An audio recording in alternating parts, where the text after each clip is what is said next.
Ang mayaman kong asawa. Kabanata 2501, Joint Problem. Sa kalangitan, ang walang katapusang mga multo ay biglang nag-condense. Lumitaw ang mga banal na hayop, kabilang ang mga higanteng dragon, phoenix, puting tigre, at maging ang makapangyarihang mga buhay na nilalang mula sa halimaw at ghost realm. Nang makalusot si Shishio sa Thunder Tribulation, ang mga puwersang ito mula sa ibang mga kaharian sa nakaraan ay tinawag. Ang langit at lupa ay nagsimulang magbago ng marahas, at ang mga puyo ng tubig at mga bitek ay lumitaw sa kalangitan. Kung matagumpay na makalusot ang isang human cultivator, lalakas ang cosmic clock ng Path of Heaven ng sangkatauhan. Pero bakit parang determinado ang Path of Heaven ng sangkatauhan na patayin si Shishio? Tanong ng isang gwapong binata sa gitna ng karamihan mula sa 4 na sekta at 4 na paaralan. Siya si Yan Wenxuan, ang anak ng Heavenly Divination sect na nakatagpo noon ni Yan Ruozhou. Kahit na ang 4 na sekta at 4 na paaralan ay bihirang makakita ng ganoong eksena sa pagkulog. Marahil ang taong ito ay tunay na naging sanhi ng Path of Heaven na makadama ng panganib, kaya naman kailangan natin siyang patayin kahit na kailangan nating gamitin ang kapangyarihan ng lahi ng dayuhan. Tingnan natin kung gaano siya kakaya. Ang taong nagsalita ay may isang napakalaking espada sa kanyang likod. Siya ay isang sikat na cultivator mula sa Mysterious Heavenly Sword Sect, isa sa 4 na sekta, at ang kanyang pangalan ay Jian Feishuang. Siya ay tila isa sa mga nangungunang iilan sa grupong ito ng mga tao.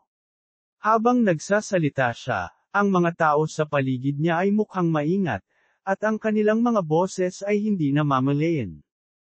Ang mga phenomena na ito ay nakapalibot kay Shishio, na nagpakawala ng malakas na presyon at kapangyarihan. Nang ang bilang ng mga dayuhan na eksperto sa lahi ay umabot sa isang nakakagulat na antas, sila ay umatake sa parehong oras. Sa isang kisap mata, ang kakaibang phenomena na ito ay biglang napalitan ng nakakatakot na kapangyarihan ng kulog at kidlat. Ang kulog at kidlat ay nagsanib na parang isang siksik na lambat, lumulubog na parang isang hukbo. Halos kasabay nito, sa likod ng pag-ataking ito, maaaring nasira ang buong espasyo, at biglang nabuo ang isang spatial rift na kasing laki ng bangin. Isang bagzo ng malakas na hangin ang biglang umihip na sinabayan pa ng sunod-sunod na malungkot na hiyawan. Tila ang matinis na tunog na dulot ng alitan sa pagitan ng malalakas na hangin at kalawakan. Maging sina Changmang at Juwu, sa kanilang cultivation realm, ay hindi maiwasang makaramdam ng goosebumps. Para bang hindi mabilang na masasamang multo ang umaagos mula sa walang katapusang kailaliman. Habang umiihip ang malakas na hangin, ang pangwakas na kapangyarihan ng kulog na kapigatian ay sumabog tulad ng isang kislap na nagniningas sa isang parang. Sa isang iglap, namutla ang buong langit at lupa. Pagkatapos ay damapo ito sa katawan ni Shishio. Maging si Qin Yu ay walang katulad na nabigla sa lakas ng huling welga na ito. Ang pagbabago-bago ng kapangyarihang ito ay higit na nalampasan ang kapangyarihan ng Dusk na pumapatay ng Diyos. Kahit na ginawa niya ang lahat, hindi siya sigurado kung kakayanin niya ang kapangyarihan ng pagdurusa ng kulog na ito. Aksyon. Boom! Sa gitna ng napakalaking pagkabigla, ang lahat ng mga banal na pandama ay naharang ng kidlat na tumagos sa kalangitan. Gaano man kalakas ang kapangyarihan ng banal na kahulugan ng isang tao, makikita lamang ng isang tao ang isang malawak na kalawakan ng kaputian. Matapos ang ilang paghinga, bumalik sa normal ang buong langit at lupa. Si Shishio ay kalahating nakaluhod sa lupa. Sa sandaling ito, siya ay walang malay, ngunit nakuha niya ang 9 Dragons Thunder Tribulation. Ang galing! Ang galing! Ang galing! Si Liuhei ay umungal at sumugod sa tabi ni Shishio upang protektahan siya. Ang tanging tao na makapagpapasaya kay si Liuhei, ang henyo, ay talagang si Shishio. Maiintindihan niya ang kapangyarihan ng 5 elemento at mapaglabanan ang napakalakas na makalangit na kabigatian sa sandaling lumabas siya mula sa pag-iisa. Ang mga tagumpay ni Shishio sa hinaharap ay hindi maiisip. Sa sandaling ito, si Shishio, na nakatanggap ng Thunder Tribulation, ay may nakakatakot na internal chi. Matapos ang huling suntok, siya ay nagtamo ng matinding pinsala. Gayunpaman, ang pagharap sa kapangyarihan ng langit at lupa sa napakalapit na distansya ay isang pambihirang tagumpay sa pag-unawa. Ang kanyang katawan ay nagbuga ng nakakasilaw na liwanag na may liwanag na makapagbibigay liwanag sa buong kalangitan. Nagbigay ito ng isang solemna at sagradong pakiramdam.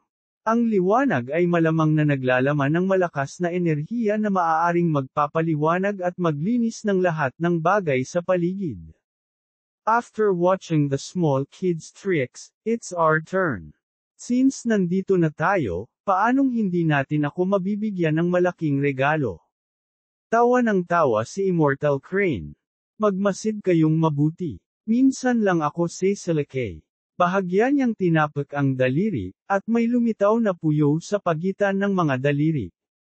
Kasunod nito, isang napakalaking mundo ang sumabog sa pagitan ng kanyang mga daliri. Halos lahat ay nakaramdam ng hindi magagapi na puwersa ng pagsipsip. Ito ang nakakatakot na puwersa ng pagsipsip ng ibang mundo. Ang ganitong uri ng kapangyarihan ay parang atraksyon sa pagitan ng mga bituin, ang lakas ng pagsipsip sa pagitan ng kanyang mga daliri. Gusto pa nitong sipsipin ang Holy Region. Hindi mabilang na malalaking bitek ang lumitaw sa lupa, ngunit ang kapangyarihang ito ay agad na napigilan ng figurang nasa harapan niya. Ang malaking figure ni Revered Shi ay biglang lumitaw sa kanyang harapan, at siya ay sumuntok. Ang dalawang nakakatakot na puwersa ay agad na nawala. Kumunot ang noo ni Qin Yu. Naramdaman niya kahit papaano na hindi ginamit ng Immortal Crane ang buong lakas nito. Isang casual na pag-atake, si Revered Shi ay napaatras ng 2 hakbang bago niya mapatatag ang kanyang katawan. Dahil narito ka, maging isang mabuting panauhin tayo sa katapusan ng sangkatauhan ngayon. Walang pakialam na sabi ni Revered Shi. Iyon ang iniisip ko. Sa spatial vortex, biglang lumitaw ang isang figure sa tabi ng Immortal Crane. Sa kanyang hitsura, ang buong Holy Region ay naging ilang dosenang beses na mas malamig. Saitegarba, nabuksan na ba ang daanan sa pagitan ng Ghost Realm at ng Holy Region? Ang ekspresyon ni Revered Shi ay nagbago ng husto. Isang marangal at mahabagin na bodhisattva ang mahinang tumawa. Siya ay may mahabang buhok na nakatali sa kanyang mga balikat, may hawak na 6 na salita na mantra sa kanyang kamay, at nakasuot ng korona sa kanyang ulo. Ang kaliwang kamay ay may hawak na mahalagang perlas na sumisimbolo sa karunungan, habang ang kanang kamay ay may hawak na vajra na sumisimbolo sa lakas. Sa sandaling ito, maging ang puso ni Revered Shi ay lumubog. Dapat hindi pa ako dumarating, ngunit ang 9 Dragon Thunder Tribulation ay napunit ngayon, na nagpapahintulot sa isang bahagi ng aking kapangyarihan na bumaba dito. Tumawa ng mahina si Saitegarba at diretsyong sinabi. Nang marinig ito, halos lahat ng mga eksperto sa sangkatauhan ay hindi napigil ang mapabuntong hininga. Kung ang kanyang tunay na anyo ay bumaba sa banal na rehiyon, malamang na ito ay isang bangungot para sa sinuman. I came here today only to take back the things of my ghost race. Wala akong ibang plano. Ngumiti si Saitegarba at biglang bumagsak ang tingin niya kay Qin Yu. Noon, ginamit ng isang human race expert ang kanyang kapangyarihan ng reincarnation para iligtas ang buhay mo. Ngayon, nandito ako para bawiin ito. Kumaibot ang puso ni Qin Yu. Kaya si Junyi Xian ang nagligtas sa kanya noong araw na iyon. Ang iskolar na iyon ay na-stranded sa pag-ibig para sa maraming mga siklo ng reincarnation. Biglang naisip ni Qin Yu ang taong nanguna. Siya siguro si Junyi Xian. Akala niya ang nagligtas sa kanya sa huli ay si Xiao Hai, at hindi niya inaasahan na siya pala si Jun Yixian, na 2 beses pa lang niya nakilala. Sa sandaling ito, kahit si Qin Yu ay hindi malaman ang pinagmulan nito. Saitegarba, kung narito ang iyong tunay na katawan, marahil ay mainam na magsabi ng mga salitang mayabang. Ngunit sa bahaging ito ng iyong kapangyarihan, tila hindi mo sineseryoso ang lahi ng tao. Ang isang nasa katanghaliang gulang na lalaki na may mahusay na tinukoy na mga tampok ng mukha ay tumapak sa isang espada. Tiningnan niya si Saitegarba gamit ang mala-espada nitong kilay at mabituing mata. Halos sa parehong oras, isang sinag ng enerhiya ng espada ang ganap na nilipol ang espasyong iyon sa kawalan. Projection Fellow, itigil mo na naman ang pagpapahiya sa sarili mo. So Xinghe ng Kunlun, napakainit mo pa rin. Kung mayroon kang lakas ng loob, maaari kang pumunta sa aking Ghost Realm at maging bisita. 2,502 all out. Pagtingin kay Su Xinghe, tumawa si Saitegarba at sinabi. Sa pagkakataong ito, marahil ay isa na namang pagtatangka ng lahi ng dayuhan na subukan ng lahi ng tao. Sa ngayon, bukod sa kamakailang magkasanib na pag-atake ng mga lahi ng demonyo at halimaw, lahat ng iba pang mga salungatan ay mga individual na lahi laban sa lahi ng tao. Maging si Kunlun, isa sa 2 dakilang sagradong sekta, ay nagpadala ng kanilang pinakamalakas na tao. Malamang na ito ay namumuo sa mahabang panahon. Si Lei Xin ay mukhang hindi kapani-paniwalang solemna. Ang hangin ay binalot ng iba't ibang malakas na internal chi. Maraming mga tao ang maaaring hindi nakakita ng maraming pinakamataas na makapangyarihang mga tao sa kanilang buong buhay tulad ng nakita nila sa oras na ito. Ito rin ay pagsasabuatan na kinasasangkutan ng 3 lahi. Ang 2 sagradong sekta, kabilang ang 4 na sekta at 4 na paaralan, ay matagal nang nananahimik. Kahit na para sa demonyo at lahi ng multo, walang mapagkakatiwalaang impormasyon dati. Sa pagkakataong ito, ang hitsura ng iba't ibang mga nakatataas ay upang pilitin ang lahat ng mga nakatataas na magpakita. Kung maaari nilang direktang sugpuin ang pamilyang Saiyo sa panahong ito, ang lahi ng Saiyo. Catalyst. Tulad ng sinabi ng Immortal Crane, tapos na ang laro ng mga bata. Puno ng pait ang mukha ni Flower Granny. Halos lahat ng lumalabas dito ay nagtataglay ng top-tier talent, action. Sa sandaling ito, maaari lamang silang maging mga manunood at sa gayon ay hindi maiwasang makaramdam ng pait. Hahaha, buhay na buhay dito. Nagkita na naman tayo, Monty. Isang nakayapak na loli ang lumitaw sa harap ni Qin Yu nang wala saan. Ngumisi siya at tinitigan si Qin Yu. Ang nakayapak na loli sa harap ay may kulot na malambot na buhok na malumanay na umiindayog kasabay ng simoy ng hangin, na nagbibigay ng panaginip na sensasyon tulad ng isang duwende mula sa isang fairyland. Bahagyang tumaas ang dulo ng ilong niya, bakas ang pagiging mapaglaro at cute. Gayunpaman, sa pagharap sa kanya sa sandaling ito, nakaramdam si Qin Yu ng panganib na naging sanhi ng pagtayo ng kanyang buhok. Ang kanyang mahinang katawan ay tila naglalaman ng kapangyarihang maaaring magwasak sa langit at lupa. Kahit na ang kanyang katawan ay tila mahina at walang kapangyarihan, naramdaman ni Qin Yu ang panganib sa sukdulan ng kanyang ika-6 na sentido. Hindi ko alam kung kailan ko nakilala si Senior. Mabilis na ikinuyom ni Qin Yu ang kanyang mga kamao bilang paggalang, natatakot na galitin itong maliit na loli na hindi kilalang pinanggalingan sa kanyang harapan. I don't like this kind of refined mannerisms. Hindi ganito noong pinatay mo ang nakakainis na brat na iyon mula sa 10,000 Buddha sect. Ang maliit na loli ay gumawa ng isang cute na mukha ng bieg. Sa sandaling matapos siyang magsalita, naramdaman ni Qin Yu ang ilang hindi magiliw na mga tingin sa kanya. Sila ang iilang tao mula sa 10,000 Buddha sect. Sa sandaling ito, ang kanilang mga banal na mata ay kumikislap na may siksik na layunin ng pagpatay. Naramdaman ni Qin Yu ang pangangati ng kanyang anit. Hindi niya naramdaman ang presensya ng sinuman nang patayin niya ang monghe na iyon. Paano napunta ang loli na ito sa buong sitwasyon at hayagang nagsalita tungkol dito nang walang anumang reserbasyon? Lolita, ang cute mo umarte. Kumunot ang noo ni Lei Xin at parang may naisip. Bigla siyang tumingin sa sobrang takot. Ikaw ay. Nang makita ang hindi magiliw na titig ng maliit na loli, mabilis niyang nilunok ang natitirang mga salita niya. Siya ay may matagal na takot.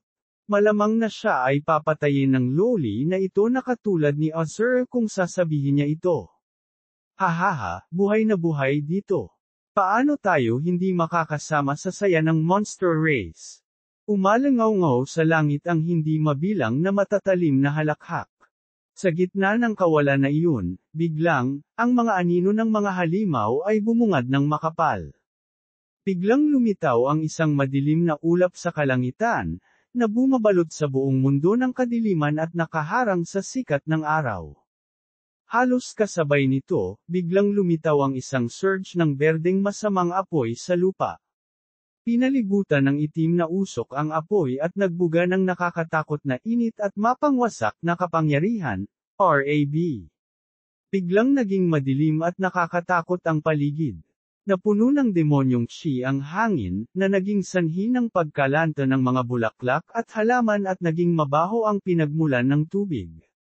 Ang mga nilalang ay tumakas, na bumubuo ng isang nakamamatay na tahimik na lupain. Ang mga alon ng nagdadalamhating iyak at nakakatakot na mga alulong ay nagmula sa malayo, at ang kalawakan ay biglang yumanig ng may ritmo. Naging malabo ang espasyo sa di kalayuan, at tila natakton ng maitim na ulap ang kalangitan. Ang walang katapusang muffled footsteps ay nagmula sa lahat ng direksyon. Madilim ang langit at natatakpan ng maitim na ulap na tila ba nababalot ng ulap ang buong mundo. Ang lahat ng mga tunog sa mundo ay tila nalunod sa mapurol na mga yapak.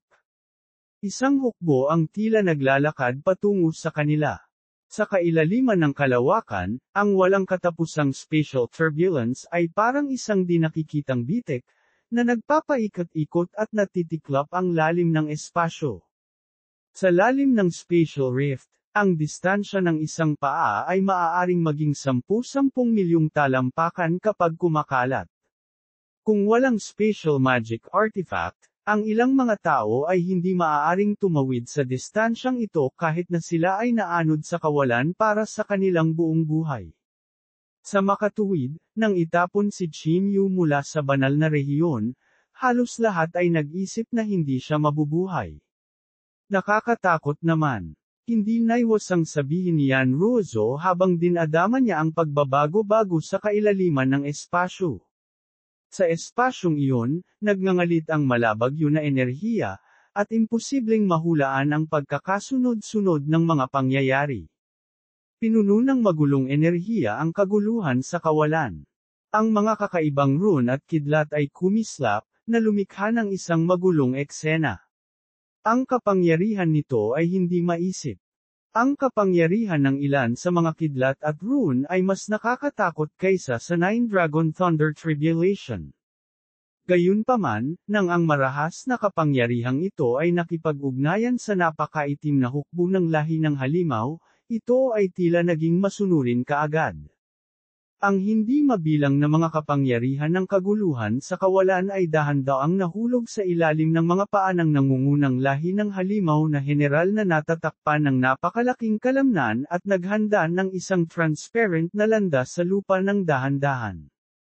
5,000 na may 8 pakpak na lahi ng halimaw at isang dambuhalang lahi ng halimaw na general ang biglang bumaba sa banal na rehiyon. Kasunod ng paglitaw ng hukbong ito, ang 4 na dakilang makajos na hari ng lahi ng halimaw ay lumitaw din sa kontinente ng sangkatauhan. Hahaha, nagkita tayong muli, Qin Yu. Si Hiteng ay tumawa ng baliw sa sandaling lumitaw siya.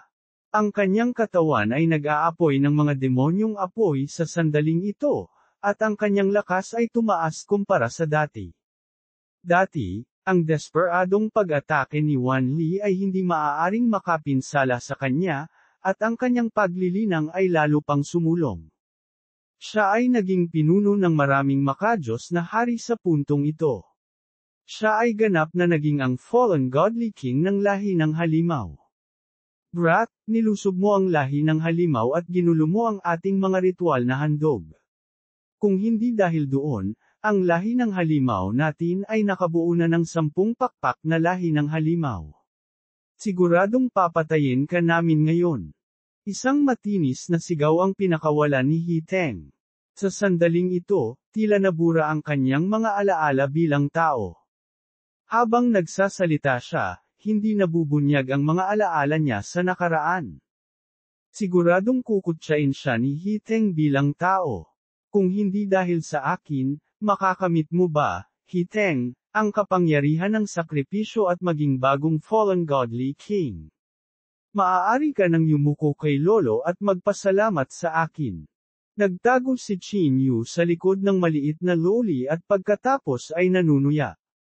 Qin Yu, ngayong minana ko na ang kapangyarihan ng lahi ng halimaw.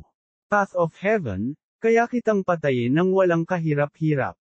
Nakakaawa ka talaga. Napakahina mo ngayon.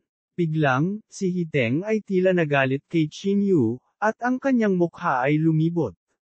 Ang kalahati ng kanyang kaluluwa ay biglang sumikop muli sa katawan ni Hiteng. Ang lahi ng tao na kinahuhumalingan ni Hiteng ay si Qin Yu. Matapos makita si Qin Yu, kahit na ang kanyang kaluluwa ay pinigilan sa lahat ng oras na ito ay sumabog na may walang katapusang kapangyarihan upang kontrolin muli ang kanyang katawan.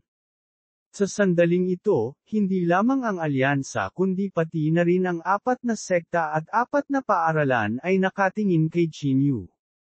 Kabanata 2503, The Monster Race Overlord. Sino ang batang ito? Bakit hindi ko siya narinig noon? Kumunat ang noo ni Jian Feishuang at tinanong ang mga tao sa paligid niya kung bakit patuloy na binabanggit ni Saitegarba at ng Fallen Godly King ang taong ito. Bukod dito, anuman ito, kung ito ay ang pinakamataas na kayamanan ng lahi ng multo o ang pagpigil sa lahi ng halimaw na mag-alay ng mga sakripisyo, lahat sila ay mga pangyayaring nakakasira ng lupa. Dati, ang batang ito ay tila nakialam sa paghahandog ng halimaw na lahi ng halos 1 bilyong buhay na nilalang sa Solitary Shadow Continent. Ayon sa Fallen Godly King, tila pinigilan niya ang pagsulong ng lahi ng halimaw na may 8 pakpak. Isang monghe mula sa 10,000 Buddha sect ang mahinang nagsabi, ang taong ito ay pumatay sa isang miyembro ng aking 10,000 Buddha sect. Anuman ang mangyari, kailangan niyang ayusin ang bagay na ito. Sa isang pag-iisip, nag-alab ang apoy ng demonyo sa katawan ng Fallen Godly King. Habang gumagalaw ang katawan, parang bahagyang nanginag ang buong espasyo. Naririnig ng isa ang mga paa ni Hiteng na humahakbang sa kalawakan kung saan-saan, at ang kanyang mga after images ay napuno ang espasyo. Ito ang sukdulang kapangyarihan ng pisikal na katawan. Maaaring durugan ng explosive power na ito ang karamihan sa Tribulation 5th level cultivator na kilala ni Qin Yu. Nakakatakot na pisikal na lakas. Ito ba ang Fallen Godly King ng Monster Realm? Ang kapangyarihang ito ay ganap na lumabag sa rules of heaven and earth. Nagtataka ako kung paano nilikha ang Fallen Godly King na ito. Si Yan Wenshuan ng Heavenly Divination Sect ay nagpahayag din ng isang solemna na ekspresyon. Little guy, you have to deal with it yourself. Ang 8-winged monster race army ay nakalock sa akin. Ang maliit na loli ay tumigil sa kanyang mapaglarong pagtawa. Habang si Hiteng ay kumilos, ang labanan na matagal nang namumuo ay sumiklab sa isang iglap. Qin Yu, pumunta sa impyerno. Isang higanteng kamay ng demonyo ang yumanig sa langit at lupa, na direktang idiniin si Qin Yu. Walang makapag-react sa oras sa ganitong uri ng pag-atake matapos magpalit ng posisyon ang katawan. Halos lahat ng mga taong nakaabot sa ika-4 na antas ay ikinulong ni Hiteng. Kabilang dito ang Flower Granny, Lei Xin, ang puwersa ng alyansa, at maging ang 4 na sekta at 4 na paaralan. Sa isang iglap, maraming nangungunang martial artist ng lahi ng dayuhan ang nasa paligid. Singularity Space. Biglang bumukas ang espasyo tulad ng isang deck ng mga baraha, at sunod-sunod na lumitaw ang hindi mabilang na mga layer ng espasyo. Sa pagbagsak ng higanteng kamay, hindi mabilang na patong ng espasyo ang nabasag na parang salamin at porselana. Sa isang iglap lang, tuluyan ng nabasag ang espasyo. Ang higanteng kamay ng demonyo ay dumapo sa katawan ni Chinyu nang hindi bumabagal at hinawakan si Chinyu. Chinyu, ibigay mo ang kamay kong demonyo. Kung hindi, mamamatay ka. Nagbitak ang mga buto ni Chinyu sa sobrang lakas habang sumisigaw si Hiteng. Sa Solitary Shadow Continent, nagtulungan ang lahat para putulin ang braso ni Hiteng, nakakasulong pa lang. Ang brasong ito ay ang kanyang orihinal na kapangyarihan at direktang binago ng Path of Heaven ng lahi ng halimaw. Naapektuhan nito kahit papaano ang isang bahagi ng lakas ni Hiteng. NOS. Halika at kunin mo mismo kung gusto mo. Ang evil eye sa kamay ni Chinyu ay biglang nagsimulang mag-apoy, at ang kapangyarihan ng kaluluwa nito ay pumasok sa kanyang kaluluwa. Sa isang iglap, naunawaan niya ang dagat ng pagkawasak. Sa suporta ng Heavenly Profound Power, halos direktang magagamit niya ang pang-4 na antas ng kapangyarihan ng pagkawasak. Itinaas niya ang evil eye sa kanyang kamay at sinaksak ito sa lupa. Sa isang iglap, napuno ng kapangyarihan ng evil eye ang buong lupa. Ang lupa ay lumundag ng mataas na parang isang lobo at pagkatapos ay sumabog na parang tsunami. Ang buong lupa ay nagsimulang umikot ng marahas. Parang isang nagtataasang alon na itinaas. Agad na nagbaliktad ang langit at lupa, at tila nilamon ng walang katapusang alikabok ang langit. Pub Future Ads. Boom! Ang kapangyarihan ng pagbagsak ng takip silim ay sumabog na si Chinyu sa gitna. Ang nakakatakot na kapangyarihan ay direktang naitaboy ang kamay ng demonyo, at ang hindi mabilang na demonyong Chi ay agad na sumangga. Ang kapangyarihang iyon ay nag-iwan ng malalim na sugat sa kamay ni Hiteng. Mukhang galit na galit si Hiteng ngunit hindi na muling umatake. Sa pagkakataong ito, buong lakas niyang inatake si Chinyu. Napakahirap ipagpatuloy kung nabigo ang pag-atakeng ito. Nanlamig ang katawan ni Chinyu. Kung hindi niya makuha ang Heavenly Profound Power ni Teng Zisho sa pagkakataong ito at sa gayon ay hindi siya makakahiram ng mas malalim na kapangyarihan anuman ang kapangyarihan ng Breath of Yellow Springs o ang kapangyarihan ng Path of Heaven of the Way of Destruction, hindi maaaring hadlangan ng kaharian ng takip silim ang pag-atake ni Hiteng. Ang lakas ng pag-atakeng ito ay nakakuha ng atensyon ng hindi mabilang na mga tao. Maaaring harangin ng kapangyarihang ito ang kapangyarihan ng numero 1 haring makajos ng lahi ng halimaw at sa gayon ay natural na hindi maaaring maliitin. Anak, hindi masama ang sword move na ito. Ang maliit na loli ay tumalon gamit ang kanyang maiikling binti at tinapak ang ulo ni Chinyu. Nakaramdam ng kaunting kawalan si Chinyu ngunit naglakas loob na hilahin ang kamay ng maliit na loli nang makita niya ang mga ekspresyon ni Lei Xin at ng iba pa. Tinitigan din nina si Liu He, Yan Tianxi, at ang iba pa si Chinyu na may komplikadong mga ekspresyon, lalo na si Yan Tianxi. Palagi niyang nararamdaman na si Chinyu ay hindi karapat-dapat kay Yan Ruozo. Sa sandaling ito, sa wakas ay kinailangan niyang aminin na ang taong ito ay isang nakasisilaw na perlas kahit nasa sangkatauhan. Kung haharapin niya ang kaharian ng takip silim, baka hindi na niya ito makuha. Mukhang mayroon pa ring ilang eksperto sa lahi ng tao na hindi pa nalipol. Isang mahinang boses ang narinig. Ang boses ay nagmula sa mabibigat na baluti at nagbigay ng labis na mapang-api na pakiramdam. Hinubad ng general ng lahi ng halimaw ang baluti mula sa kanyang ulo, at ang kanyang matatalas na mata ay tila kayang tumagos sa kalangitan. Ang katawan ng general ng lahi ng halimaw ay nagmula sa isang makapal at madilim na kapaligiran sa puntong ito. Ang kanyang balat ay maaaring maputla o kulay abu, at ang kapangyarihang iyon ay nagbigay sa mga tao ng isang napakalaking nagbabala at masamang pakiramdam. Siya ay may matataas na cheekbones, isang magaspang na panga, at isang mahusay na tinukoy na profile ng mukha. Kung hindi dahil sa mga pangil sa sulok ng kanyang bibig at sa matitigas na kaliskis sa kanyang nakalantad na balat, wala siyang pinagkaiba sa isang tao sa unang tingin. Itinaas ng braso niya ang halberd sa kamay niya. Sa isang iglap, ang mga demonyong ulap ng langit at lupa ay nagtipon sa itaas ng kanyang ulo, at ang buong banal na rehiyon ay naging madilim sa isang iglap. Hinaharangan pa ng mga patong ng demonyong ulap ang liwanag ng araw. Sa isang iglap, sumapit ang gabi. Habang iwinawagayway niya ang kanyang halberd, ang mga nakakatakot na demonyong ulap ay nagtipon sa dulo ng kanyang halberd. Gamit ang pinakasimple at direktang lakas ng pagsabog, direktang inatake niya ang maliit na lowly. Overlord, Xiang Yu. Halos sabay-sabay na sumigaw ang 5,000 Monster Race Army at halos magkasabay na iniunat ang kanilang mga halberds. Ang lahat ng madilim na enerhiya ay natipon sa isang iglap at kakaibang konektado. Sinundan nito ang halberd ng general na lahi ng halimaw at umindayog sa dulo.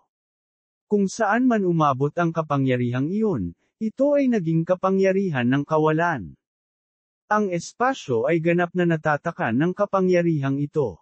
Hindi ko magagamit ang special na kapangyarihan. Sa kauna-unahang pagkakataon, nagpahayag si Yan Ruozo ng isang natarantang ekspresyon. Gusto niyang ilayo ang lahat sa kapangyarihang ito. Gayunpaman, napagtanto niya na sa ilalim ng impluwensya ng napakalaking puwersang ito, maging ang kapangyarihan ng landas ng langit ay hindi makapasok sa force field na ito. Nakakatakot na kapangyarihan. Ang general ng lahi ng halimaw na iyon ay orihinal na nasa Tribulation 5th level. Gayunpaman, sa pinagsama-samang lakas ng 5,000 Monster Race Army na ito, tila nakalusot siya sa sukdulan. Gulat na sabi ni Lei Xin. Ang maliit na lowly ay humakbang pasulong at dumating sa harap ng lahat na may kalmadong ekspresyon. Pagkatapos noon, bigla niyang hinawakan ang halberd gamit ang chubby niyang kamay. Isang kakila-kilabot na kapangyarihan ang nagngangalit, at sa isang iglap, isang marahas na hangin ang umihip sa langit at lupa. 2,504 na nagsimula ang digmaan. Gayunpaman, ang mga tao sa likod ng maliit na lowly ay mahigpit niyang pinuprotektahan. Hindi naman sila naapektuhan. Ang nakatatakot na kapangyarihan ay sumabog sa pagitan ng halberd at ng kamay at namuo sa kamao. Isang nakakatakot na kumpol ng enerhiya ang nakondensed sa loob ng isang talampakang distansyang ito. Habang nag-aaway ang dalawa, nakaramdam ng pagdagandong ang eardrums ni Chinyu, aksyon. Isang wave ng microscopic level ang direktang bumasag sa kanyang eardrum, dahilan para tumahimik ang kanyang mundo. Ang mga tao sa paligid ay tila sumisigaw, ngunit ang kanilang mga boses ay hindi may parating sa kanilang mga bibig. Ang hangin sa kanilang paligid ay tila napalitan ng ibang kakayahan. Sa dilim ng gabi, ang kumpol ng enerhiya sa pagitan ng kanyang mga kamay at halberd ay kumikislap na parang maningning na perlas. Sa tuwing lilito ang kumpol ng enerhiya, mapupunit nito ang madilim na kalangitan at iilaw ang lahat sa paligid. Pagkatapos ay mabilis itong bumalik sa kadiliman. Sa isang kisap mata, ang kidlat na ibinubuga ng kumpol ng enerhiya ay nagmula sa isang nakasisilaw na puting liwanag sa kalangitan, na nagliliwanag sa lahat ng bagay sa lupa. Ang mga sanga at dahon ng mga puno ay kumikislap na may kulay pilak puting liwanag sa ilalim ng liwanag ng kidlat. Ang balangkas ng mga gusali ay kapansin-pansing nakikita, at ang mga kabundukan ay bahagyang nakikita, na naliliwanagan ng kidlat. Ang mundo ng bawat isa ay agad na naging itim at puti. Ang pag-atakeng ito ay tumagal ng halos 20 paghinga bago ito tumigil. Nang huminahon ang enerhiya, sa wakas ay nakahinga ng malalim si Qin Yu. Matako niyang nalalanghap ang oxygen sa langit, at basang-basa ang katawan niya sa malamig na pawis. Nang magsalubong ang mga kapangyarihang lampas sa ikalimang antas, para silang nakaharap sa tunay na kapangyarihan ng langit at lupa. Ang tanging naramdaman ni Qin Yu ay napakaliit niya.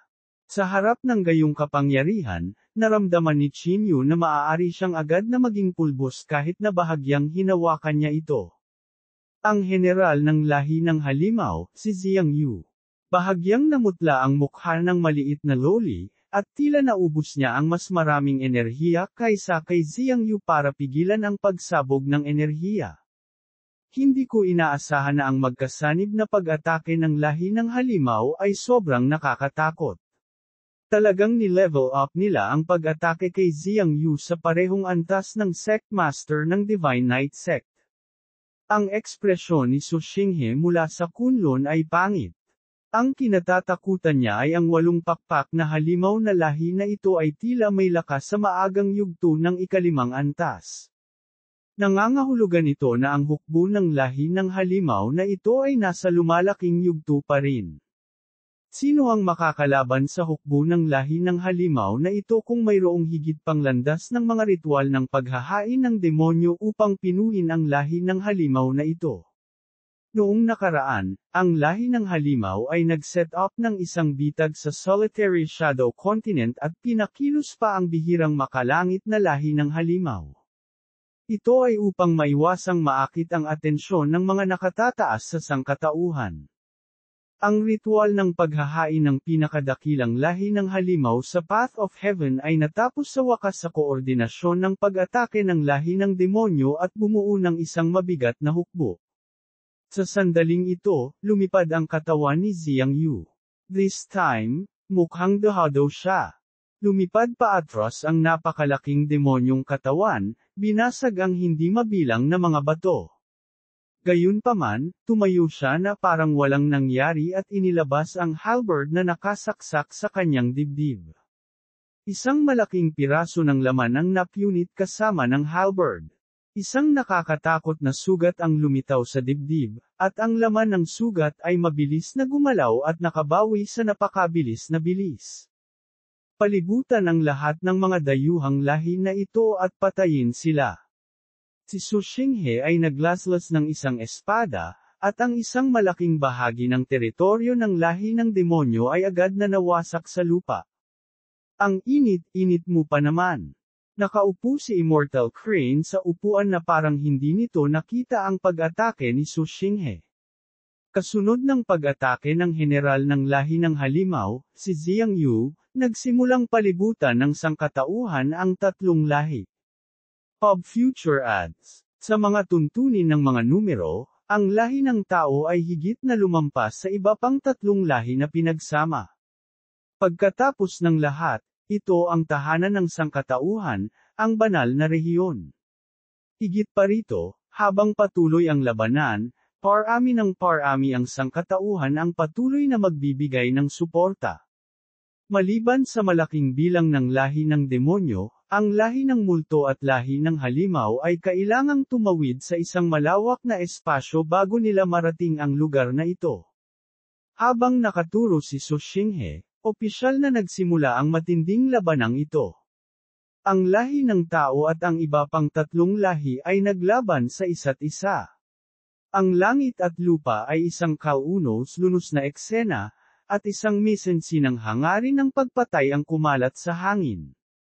Sa larangan ng digmaan, ang lahi ng tao at dayuhan ay nakikibahagi sa isang desperadong labanan tulad ng isang marahas na bagyo, ni Elmo El Capa, sa M. Nagsagupaan ang mga espada at saber, lumipad ang mga diskarte sa kung saan-saan, umalangaw sa kalangitan sa itaas ng larangan ng digmaan ang mga pagsabog at hiyawan. Dugo at laman ay lumipad kung saan-saan, at may mga bundok ng mga bangkay at dagat ng dugo. Ang lahi ng tao at iba pang nabubuhay na nilalang sa lupa ay napuno ng dugo. Namula ang kanilang mga mukha sa sakit at kawalan ng pag-asa. Ang mga bangkay ng dayuhan at sangkatauhan ay nakasalansa na parang mga bundok, na bumubuo ng isang nakakatakot na hadlang. Ito ay isang tunay na digmaan para sa kaligtasan ng lahi na hindi pipigilan. Ang larangan ng digmaan ay napuno ng amoy ng usok at nasusunog na lupa, at ang nagniningas na apoy ay nagpapaliwanag sa buong larangan ng digmaan. Sa kabaligtaran, ang labanan sa itaas ng ikalimang antas ay mas maliit, at ang mga nakatataas na ito ay nagpipigil sa isa't isa.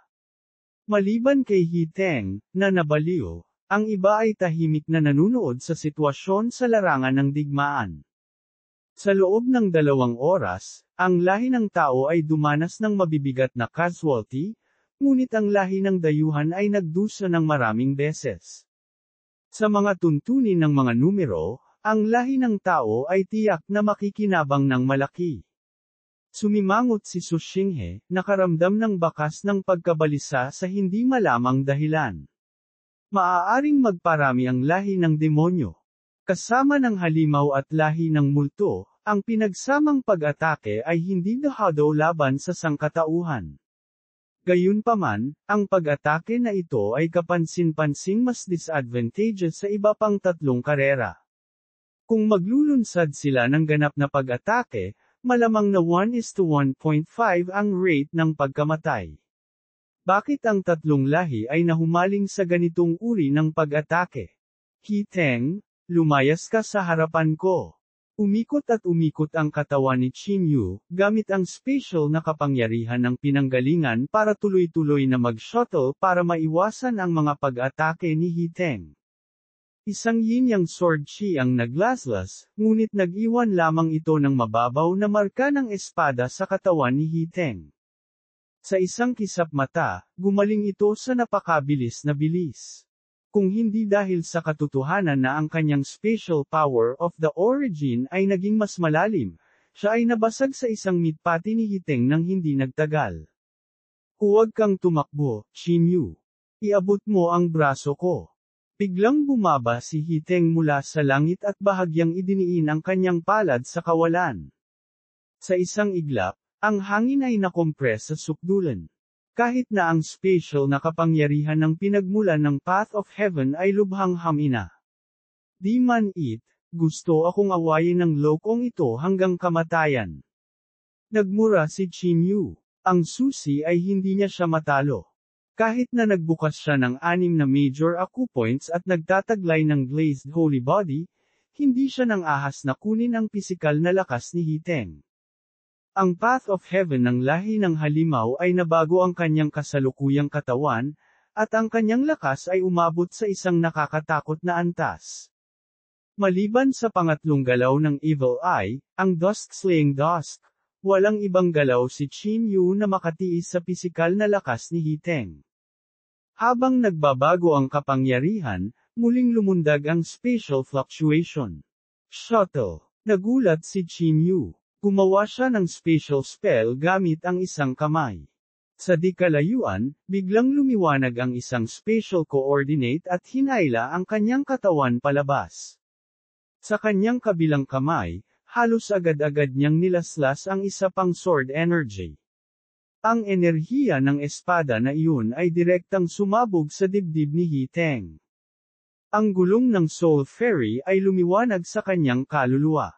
Ang nakapangangilabot na kapangyarihang sumisipsip ng kaluluwa ay napunit ang kanyang kaluluwa, na naging dahilan upang bahagyang bumagal ang paggalaw ng kanyang mga kamay.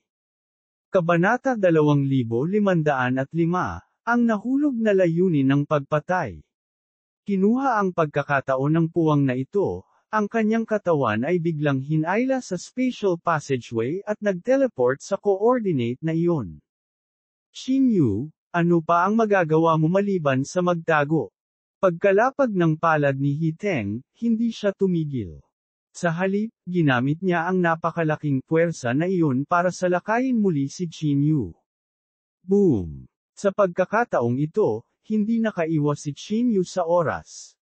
Tulad ng kanyang dating lakas ay naubos at bago lumitaw ang bagong lakas, puwersahang ginamit ni Hiteng ang kapangyarihan ng kanyang katawan upang muling maghatid ng suntok. Si Qin Yu ay nagkaroon lamang ng oras upang ilabas ang singularity space sa dulo upang mabawi ang isang bahagi ng pisikal na lakas ni Hiteng. Kasunod nito, lumipad ang kanyang katawan, at sa isang iglap, naramdaman niyang tuluyan ng nawala ng ugnayan ang kanyang kaluluwa at katawan. Sa maikling panahon, hindi niya makontrol ang kapangyarihan ng kanyang katawan, at ang mga panloob na organo sa kanyang katawan ay tila na-dislocate. Ang pandamdam ng tamis ay dumaloy sa kanyang lalamunan, at hindi niya napigilan ang pagluwa ng isang malaking bibig ng dugo, aksyon. Hindi tumigil sa pag-atake si Hiteng. Ang kanyang kaluluwa ay nagdadala ng isang nakatutuwang pakiramdam ng pagkahumaling, at hindi siya titigil hanggat hindi niya napatay si Qin Yu. Sa sandaling ito, marami sa Human Race Watch ang gustong tumulong. Gayunpaman, tiyak na sila ay magiging target ng lahi ng dayuhan kapag gumawa sila ng anumang paggalaw. Sa makatuwid, kahit na 15 minuto na silang naglalaban, walang makakatulong kay Qin Yu. Whoosh! Sa kanyang dantian, ang mapusyaw na asol na enerhiya ay lumakas patungo sa kanyang mga paa at buto. Ang enerhiya ng Heart of the Ocean ay gumaling sa kanyang mga sugat sa napakabilis na bilis. Sa pambihirang tagumpay ni si Xiu ngayon, pinalibutan ng 5 elemento ang pamilya Si, at ang mayamang elemento ng tubig ay nagpanumbalik ng isang bahagi ng kapangyarihan ng puso ng karagatan. Gayunpaman, sa isang iglap, isang higanteng kamay ang biglang nagunat mula sa espasyo sa tabi niya at pinalipad si Qin Yu na may isa pang suntok. Medyo marami kang Dharma treasures. Gusto kong makita kung gaano karami sa mga atake ko ang kakayanin mo. Nagpakita si Hiteng ng isang mabangis na ekspresyon, at ang kanyang mga pag-atake ay naging mas matindi. Bagamat si Qin Yu ay may Heart of the Ocean para pagalingin ang kanyang mga sugat at ang special technique para makaiwas, nakaramdam siya ng matinding pressure sa ilalim ng pag-atake, na mahirap malaman. Bagamat ginamit lamang ni Hiteng ang lakas ng kanyang pisikal na katawan, ang kanyang casual na pag-atake ay may kapangyarihan ng Tribulation 5th level. Ang kapangyarihang ito ay maihahambing sa dust na pumapatay ng Diyos, ngunit maaari itong maglunsad ng pag-atake sa loob ng isang hininga. Maging si Siliuhe at ang iba pa ay nagulat. Si Qin Yu lamang ang maaaring tumagal hanggang ngayon. Kung sino pa man ito, malamang nadurugan sila sa meat paste, hindi man lang ilang round. Bukod dito, malinaw na naramdaman ni Qin Yu na ang isang bahagi ng kapangyarihan ay nakalaan sa tuwing umaatake si Hiteng. Ang kapangyarihang iyon ay unti-unting nakatambak at nagtago sa kaibuturan ng kanyang katawan. Kung siya ay nagsiwalat ng isang kapintasan, ang lakas ng pagyanig ng lupa ay bubuhos sa kanya ng walang pag-aalinlangan. Black Saber. Pumutok ang kulog. Isang talampakan ang layo ni Hiteng kay Qin Yu nang bigla siyang hinampas ng nakatagong sword energy na biglang lumitaw. Naglalaman ito ng lumalakas na lakas ng kulog at kidlat, na nagpasabog sa kanyang katawan sa gilid. Sa isang iglap, nagpakawala ng galit si Hiteng, at kumalat ang mga pakpak ng demonyo sa kanyang katawan. Sa napakalaking anino, si Qin Yu ay pinalipad ni Hiteng, na ang bilis ay tumaas ng isang antas. Kahit na ang espasyo ilang libong talampakan sa likod ng Qin Yu ay agad na nabasag ni Hiteng. Di man it. Ang ekspresyon ni Qin Yu ay lubhang nagbago. Bagamat hindi siya lumingon, malabo niyang naamoy ang nakakatakot na demonyong Qi na ibinubuga mula sa katawan ni Hiteng. Ang mga baga ng apoy ay sumiklab sa loob ng kanyang mga pupil, at muling nagliwanag ang evil eye. Dio-slaying dust. Ang nakakatakot na kapangyarihan ay muling sumabog sa lupa, at ang mga apektadong buhay na nilalang sa paligid ay agad na naging abo. Isang nakakatakot na sugat ang lumitaw sa katawan ni Hiteng. Gayunpaman, sa kanyang patuloy na pag-atake, ang nakakatakot na butas ay nagsimulang kumawag at nakabawi sa napakabilis na bilis. Tingnan natin kung ilang beses ka makakapaglansad ng ganoong pag-atake. Galit na galit si Hiteng. Pagkatapos na masangkot sa Fallen Godly King sa mahabang panahon, maaari pa rin siyang mag-counterattack. Hindi dapat maliitin ang batang ito. Maging si Revered Shi, na may awtoridad sa gitna, ay medyo nagulat. Noong una, inakala niyang matatalo si Qin Yu nang napakabilis kapag kaharap ang Fallen Godly King na ito. Hindi niya inaasahan na tatagal ng halos 30 minuto ang kanilang gusot. Kahit na mas masama ang hitsura ni Qin Yu sa pagsusuot, nakakapagtaka, mayroon pa rin siyang sapat na lakas upang masugatan si Hiteng. Ang batang ito ay may magulo ding katawan at nakuha pa ang glazed holy body. Sa ika-4 na baitang True Saint, pumasok siya sa ika-9 na antas ng Purgatorio at nakaligtas sa Nightmare.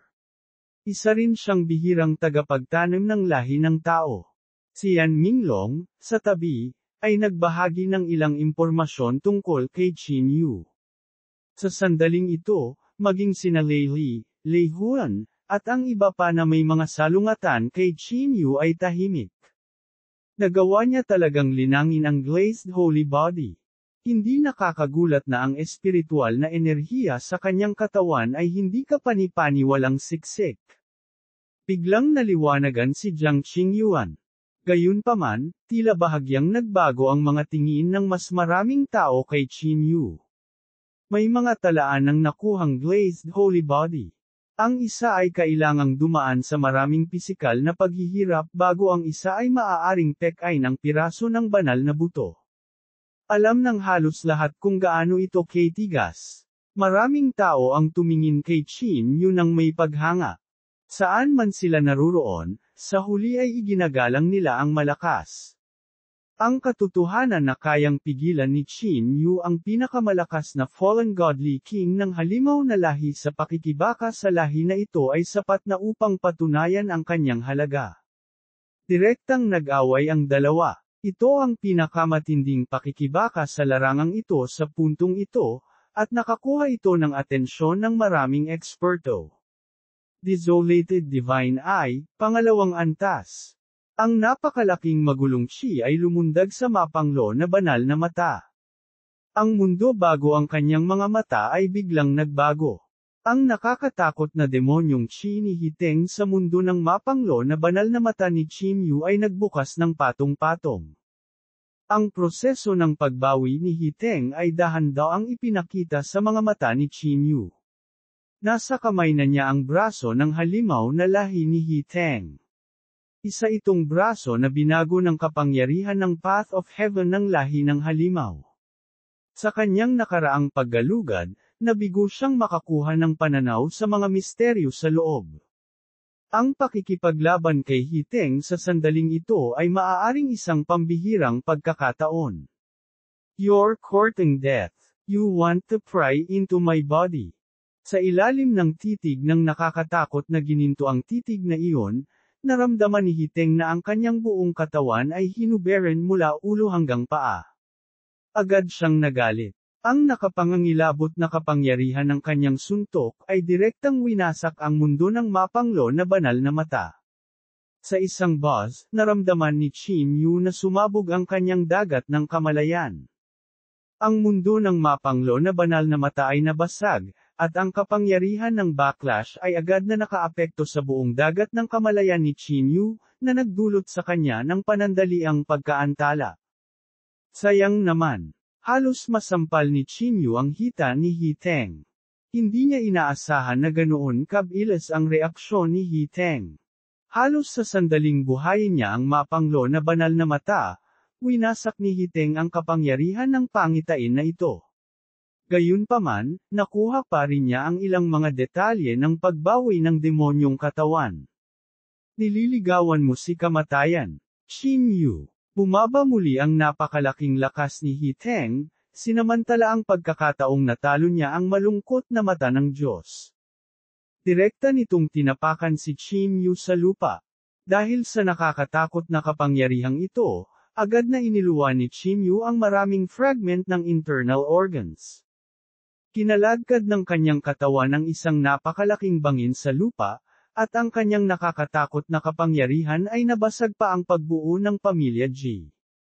Ang puso ng karagatan ay nagpakawala ng malakas na ugong na parabang naramdaman ang katawan ng host nito sa malaking panganib. Kabanata 2506, ang Vortex Dance. Ang asul na enerhiya ay lumundag at pagkatapos ay tumigil ang mga panloob na organo mula sa pagkasira. Pagkatapos nito, ang mahiwagang artifact na ito ay biglang naglabas ng maliwanag na liwanag, at isang kakaibang puwersa ng pagsipsip ang nagsimulang umikot sa katawan ni Qin Yu.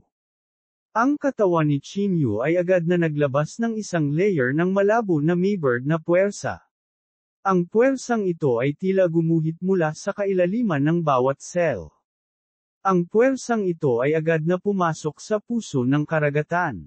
Sa pagpasok ng puwersa, ang puso ng karagatan ay parang asul na araw, pilit na pinagaling muli ang mga sugat ni Qin Yu.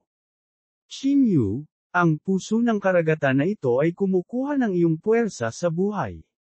Dapat mong iwasan ang gayong matinding sitwasyon na mangyari sa iyong katawan. Si Flower Granny ay seryosong balisa. Mayroon siyang malalim na pag-unawa sa daloy ng panahon at buhay. Ang hinigop ng Heart of the Ocean kanina ay malinaw na puwersa ng buhay ni Qin Yu. Kapag nawala, hindi na niya kayang palitan ang puwersang ito. Hahaha. I want to see how many times you can absorb life force. So you're using your life force to fight me. Akala ko mas mabilis ang progress mo kaysa sa Path of Heaven baptism ng lahi kong halimaw. Tumawa ng malakas si Hiteng. Nang makitang natalo si Qin Yu, nakaramdam siya ng kasiyahan. At walang ibang mahalaga sa kanya. Nililigawan niyo si kamatayan. I've told you. Ang kalaban mo ay ako. Tinitigan ni Azure Godly King si Yan Ruozo na may walang pakialam na ekspresyon. Inunat niya ang kanyang kamay, at ang walang hanggang layuning pagpatay ay sumabog kay Yan Ruozo, na naging dahilan upang hindi niya matulungan si Qin Yu. Si Yan Ruozo ay nagpakawala ng galit na galit. Ang kanyang mga kamay ay parang sumasayaw na paru-paro sa hangin. Sa isang hininga, nakagawa siya ng libu-libong mga selyo ng kamay.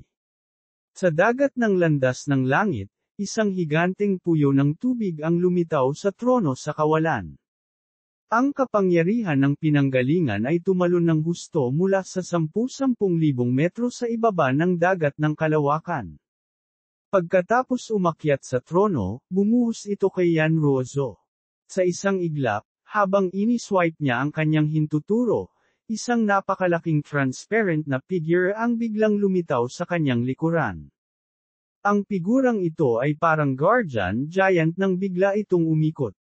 Habang gumagalaw ang figure, isang nakakatakot na spatial tremor ang lumitaw sa buong langit at lupa. Divine Technique, ang Vortex Dance.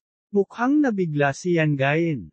Ito ang pinakamakapangyarihang spatial technique sa walang kamatayang mga kasulatan ng pamilya Yan na maaaring gumamit ng kapangyarihan ng pinagmulan. Ito ay nagsasangkot ng kombinasyon ng libu-libong mga diskarte at ang paggamit ng kapangyarihan ng landas ng langit. Bukod dito, ang kapangyarihan ng pinagmulan ay kailangang pinuhin sa isang napakataas na antas bago ito may palabas. Hindi niya magagamit ang hakbang na ito kahit ngayon. Hindi niya inaasahan na kabisado ito ni Yan Ruozo, ang inabando ng anak ng pamilya Yan. Sa gitna ng mga galaw ng higanti, ang mga sinulid ng itim na kulay ay nakakatakot na lumitaw sa hangin. Sa isang kisap mata, si Azure Godly King ay natama ng itim na sinulid na ito, at agad siyang nagpakawala ng galit na galit. Ang mga itim na sinulid na ito ay talagang mga hibla ng spatial crack. Sa sandaling ito ay tumama sa kanyang katawan, ang mapanirang kapangyarihan ay direktang naging sanhi ng pagbagsak ng espasyo. Halos kalahati ng kanyang katawan ay may napakalaking sugat na napakalalim na nalantad ang kanyang mga buto. Nililigawan mo si kamatayan. Ang pinsalang ito ay hindi itinuring na malubha sa Sir Godly King ngunit nagparamdam sa kanya ng labis na kahihiyan. Sa paghusga mula sa kapangyarihan ng pinagmulan ni Yan Ruzo, isa lamang siyang cultivator na kaka-advance pa lang sa Tribulation 5th level. Hindi niya inaasahan na masugatan siya sa isang palihim na pag-atake kapag nahuli siya. Ang nakakatakot na hangarin sa pagpatay ay agad na nabasag ang buong espasyo. Gayunpaman, tumama lamang ito sa isang after-image. Ang higanteng multo sa likod ni Yan Ruzo ay dumating na sa likod ni Hiteng sa puntong ito.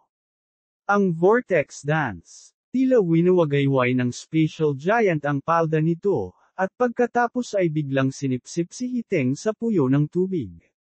Sa isang iglap, malakas na spatial energy ang pinakawalan, at hindi mabilang na spatial fragment ang bumaril sa lahat ng direksyon tulad ng mga lumilipad na kutsilyo. Ang hindi mabilang na buhay na nilalang sa larangan ng digmaan ay biglang nahati ng nakakatakot na talim na ito. Hindi nila alam ang nangyari. Sa ilalim ng kontrol ni Yan Ruzo, iniiwasan ng Spatial Blade ang karamihan sa mga tao. Ang kakilakilabot na spatial na unos ay umaalingaw na parang buhawi at hinampas ang katawan ni Hiteng ng hindi mabilang na nakakakilabot na mga sugat. Kahit ang isang taong kasing kilabot ni Hiteng ay napasigaw din sa sakit. Hiss! Sa isang iglap, karamihan sa mga magsasaka na nakatutok sa panig na ito ay huminga at tumahimik. Hindi nila inaasahan na ang biglaang pag-atake ni Yan Ruzo ay magdulot ng napakalaking pinsala sa numero 1 makajos na hari ng lahi ng halimaw. Tulad ng inaasahan sa isang taong maaaring mag-trigger ng 9 Dragon Thunder Tribulation. Magagamit niya ang ganoong pamamaraan hindi nagtagal pagkatapos pumasok sa Tribulation 5th level. Maaari siyang ituring na perlas ng ating sangkatauhan. Hindi mapigilan ni Su Xinghe na purihin. Pagkatapos ng pag-ataking ito, medyo namutla ang mukha ni Yan Ruzo. Parang nasa bingit ng pagbagsak ang kanyang katawan habang nakatayo sa ere. Mabilis siyang hinayla ni Qin Yu sa kanyang mga bisig. Ruzo, magpahinga ka muna. Ipaubaya mo na sa akin ang iba. Napakalaking tulong mo sa pagkakataong ito. Tumanggo si Yan Ruzo na may maputlang mukha. Ang kanyang espiritual na kapangyarihan ay hindi kasing lakas ng glazed holy body ni Qin Yu, na maaaring tumagal ng ganoon katagal. Matapos ang todo-todo na pag-ataking ito, wala na siyang lakas para lumaban pansamantala. Ang kanyang katawan ay pumasok sa Sumero World, at ang singsing ay dahan-daang dumula sa hintuturo ni Qin Yu. Hindi sinayang ni Qin Yu ang magandang pagkakataon na ginawa ni Yan Ruzo. Bigla siyang humarap kay Hiteng. Muling damapo sa katawan ni Hiteng ang kapangyarihan ng pangalawang antas na mapanglo na banal na mata. Sa pagkakataong ito, mas malala ang mga pinsala ni Hiteng. Ang kanyang demonyong katawan ay nalantad sa harap ng mundo ng malungkot na banal na mata ni Qin Yu habang ito ay nagpapagaling. Sa sandaling ito, nang malubhang nasugatan si Hiteng, mahinang naramdaman ni Qin Yu ang pagputok ng kapangyarihan. Ito ay isang kapangyarihan na ganap na naiiba sa kapangyarihan at pangangatawan ng halimaw, at hindi rin ito isang pamamaraan ng lahi ng halimaw. Nakolekta ni Qin Yu ang kapangyarihan ng Path of Heaven na nakuha niya mula sa mga sakripisyo ng lahi ng halimaw. Gayunpaman, ang kapangyarihang iyon ay walang nakapipinsalang epekto sa pagpapagaling kumpara sa espiritual na enerhiya ng sangkatauhan. Hindi ito may kukumpara sa kapangyarihan ng puso ng karagatan. Gayunpaman, si Hiteng ay may kapangyarihan sa pagbawi ng halos walang kamatayang katawan. Sa mga tuntunin ng pangangatawan ng lahi ng halimaw, ang lahi ng halimaw ay ipinanganak na may malakas na pangangatawan at puwersa ng buhay. Ang istruktura at mga selula ng kanilang katawan ay kadalasang mas matibay at matibay kaysa sa lahi ng tao, na nagpapahintulot sa kanila na mas mabilis na ayusin ang pinsala. Ang pambihirang konstitusyon na ito ay nagbigay daan sa lahi ng halimaw na makabawi ng mas mabilis pagkatapos na masugitan, at mas madali para sa kanila na makayanan ang matinding paglilinang at labanan.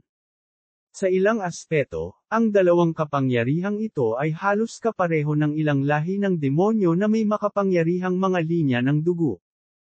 Halimbawa, ang Azure Dragon, Black Tortoise, Golden Winged Roc, Nine-Headed Bird, at iba pang malalakas na lahi ay lahat ay may malalakas na kakayahan sa pagpapagaling.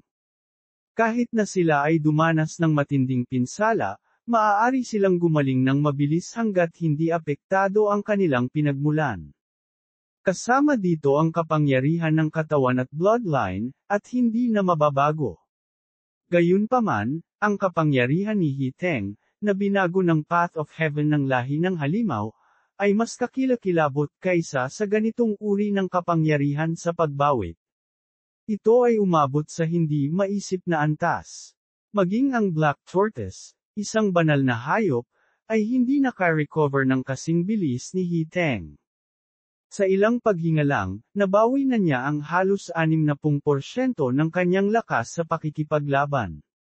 Makakabili lang si Chinyu ng ilang segundo kung aatake siya ng buong lakas.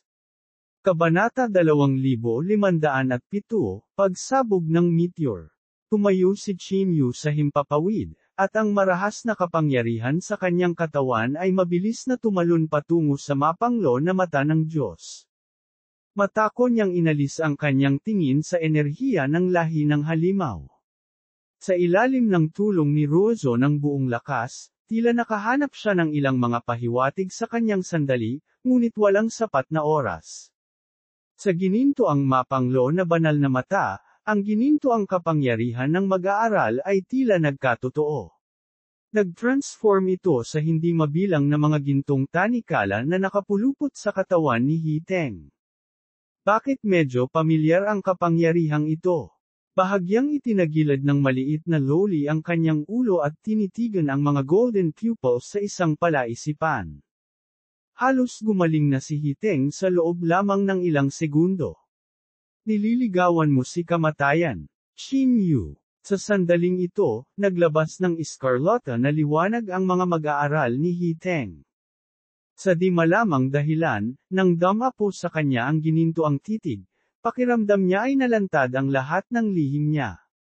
Iyon ang unang pagkakataon na nakaramdam siya ng matinding banta pagkatapos niyang ipagkanulo ang swerte ng sangkatauhan at makuha ang binyag sa Path of Heaven ng lahi ng halimaw. Sa sandaling ito, ang katawan ni Hiteng ay agad na dumobol sa laki. Ang lupa sa likod niya ay biglang nagbuga ng daing na parang hindi na makayanin ang bigat, at ang hindi mabilang na mga graba ay naging alikabok at muling na-compress. Pagkatapos nito, lumubog ito ng malalim sa lupa, na bumubuo ng napakalaking bunganga ng katawan ng demonyo. Sa isang iglap, ang gininto ang kapangyarihan ng mag-aaral ni Chinyu ay muling nakalaya. Ang buong katawan ni Hiteng ay lumubog ng malalim sa lupa na parang meteorite. Kasabay ng marahas na panginginig, ang kanyang katawan ay agad na nawala mula sa banal na pakiramdam ni Chinyu. Meteor, sumabog ka. Halos kaagad, kakaibang lumitaw ang katawan ni Hiteng sa itaas ng Chinyu. Halos inabot siya ng wala pang isang saglit pagkatapos niyang makalaya mula sa mapanglo na mata ni Chinyu. Di man it. May kakaiba ang mga pakpak. Ang ekspresyon ni Chinyu ay lubhang nagbago. Ang bunganga ay para lamang itago ang paggalaw ng kanyang tunay na katawan. Sa segundong iyon, dinala siya ng mga pakpak ng demonyo na umaaligid sa itaas ng Chinyu, na nag-iiwan sa kanya ng kahit saan upang magtago. Sa sandaling ito, ang iskarlata na mga mata ni Hiteng ay nakatutok kay Chinyu. Inikat niya ang kanyang katawan sa gilid at diretsyong bumagsak mula sa langit. Ang malademonyong katawan ni Hiteng ay humaplo sa kalawakan, na nagbuga ng nakakatakot na apoy. Pumalakpak. Tila marahas na nag-vibrate ang eardrums ng bawat isa. Iyon ay ang lahat ng kapangyarihan na inipit ni Hiteng sa kanyang puso. Sa isang iglap, isang nakakabigla na kapangyarihan ang lumabas sa katawan ni Hiteng. Habang pinipiga ang puso, ang nakakatakot na puwersang iyon ay lumundag na parang tubig na bumabagsak sa isang dam. Ang nakakatakot na puwersa ay lumabas sa puso ni H, na umaakyat sa kanyang napakalaking siko. Sa welga na iyon, bigla niyang inilabas ang lahat ng kanyang lakas at naglalayong supilan si Chinyu ng lubusan. Boom! Isang mapurol na tunog ang umalangaw-ngaw, at halos 70% ng lahat ng nabubuhay na nilalang sa loob ng 1 kilometro ng Hiteng ay biglang gumawa ng labis na ingay mula sa kanilang mga leeg. Isang nakakatakot na puwersa ang dam-aikit sa kanyang leeg at naging dahilan ng paglubog nito ng 12 sentimetro. Parang nag-flat ng spring. Bago siya umatake, ang siko na ito ay mayroon ng nakakatakot na kapangyarihan. Siya ang nasa puso ng bagyong ito, nilamon ng walang humpay na bagzo ng mabangis na hangin. Ang nakakakilabot at mabangis na hangin ay nag-iwan pa ng malagim na sugat sa kanyang balat. Chinyu, pumunta ka sa impyerno. Nagpakawala si Hiteng ng dagandong na hindi parang boses ng tao, at pagkatapos ay ibinaba niya ang kanyang siko sa ulo ni Chinyu. Di man. Ang ekspresyon ng maliit na loli ay nagbago ng husto na para bang nararamdaman ang pagbabago-bago ng kapangyarihan sa kanyang katawan. Sa isang iglap, muling itinaas ni Xiang Yu ang kanyang halberd at ikinulong sa kanya. Tumindig ang balahibo ng maliit na loli at galit na galit. Gayunpaman, hindi siya nang ahas na baliwalain ang pinagsamang lakas ng 5,000 8-winged monster race. Sige, patayin natin itong maliit na beastard sa ganitong paraan. Si Hua Jikong, nang makita ang eksenang ito, ay parang sasabog sa tawa sa kanyang puso. Ang labanan sa pagitan ni Qin Yu at ng Fallen Godly King ay hindi sinasadyang nakakuha ng atensyon ng mga tao. Si Hua Jikong, nakapareho ng henerasyon ni Qin Yu, ay nadama na siya ang buhangin na makikita sa lahat ng dako sa tabi ng dagat. Napaka-ordinaryo niya kaya nagalit ito. Malamang na hindi niya kayang abutin ang ganitong uri ng pangunawa sa buong buhay niya. Sa sandaling ito, nang makita si Chinyu na nahulog sa bitag ng Fallen Godly King, siya, na isa ring tao, ay nakaramdam ng baluktot na kasiyahan sa halip. Sa sandaling ito, agad na hinusgahan ni Chinyu na ito ang buong lakas na pag-atake ni Hiteng.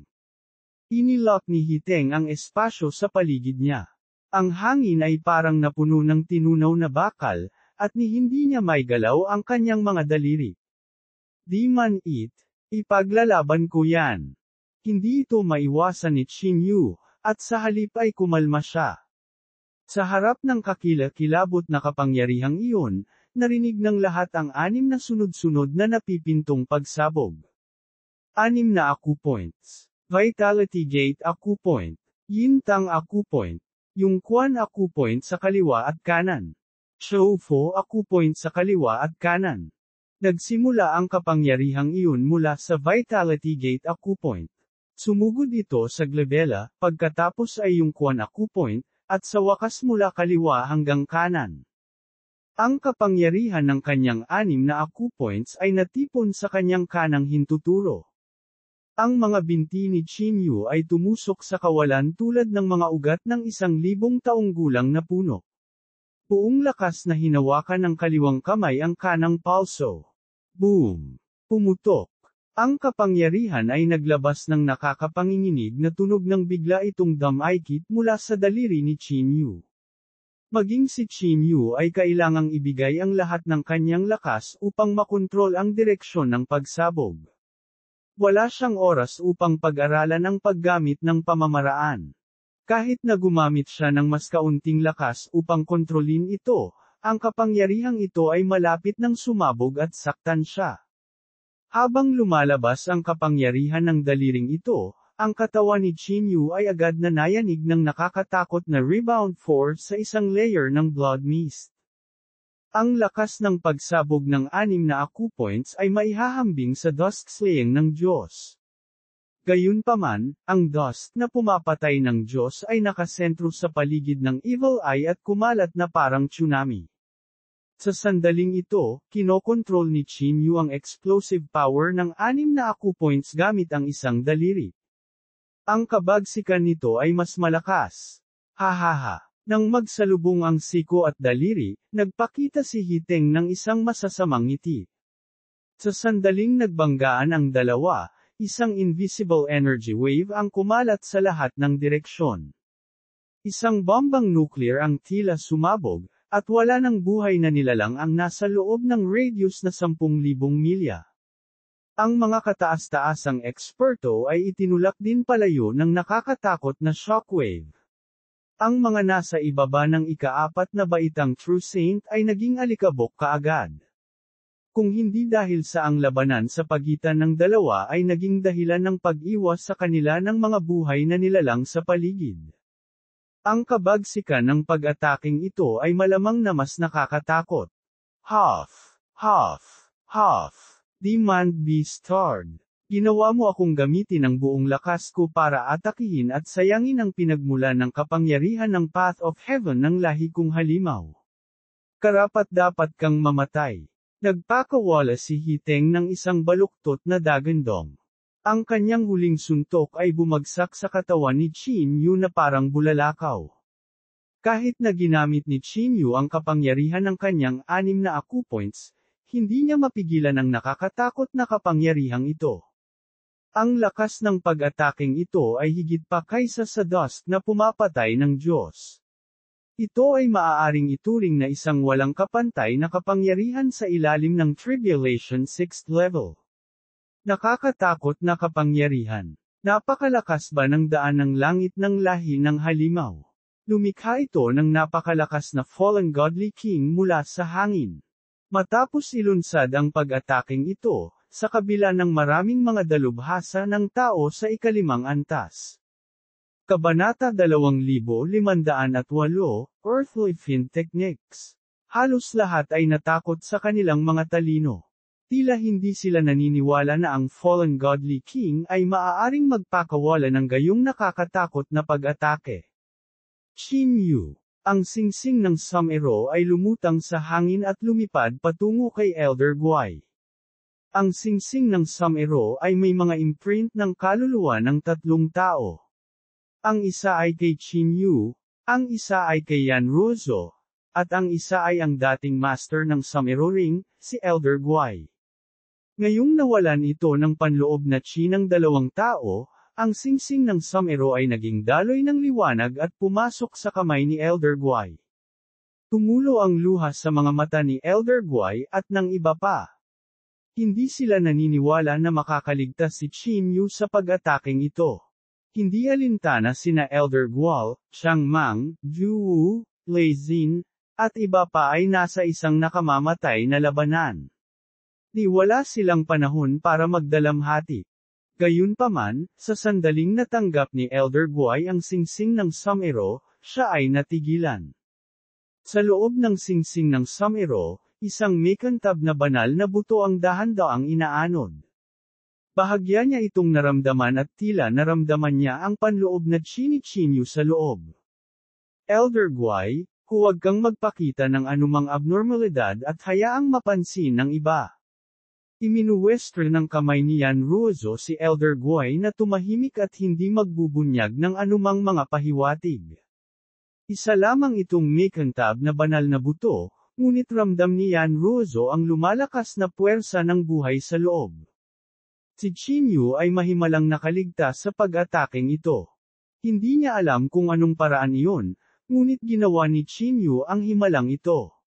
Nangingilid ang luha sa kanyang mga mata habang nakatingin sa Holy Bone.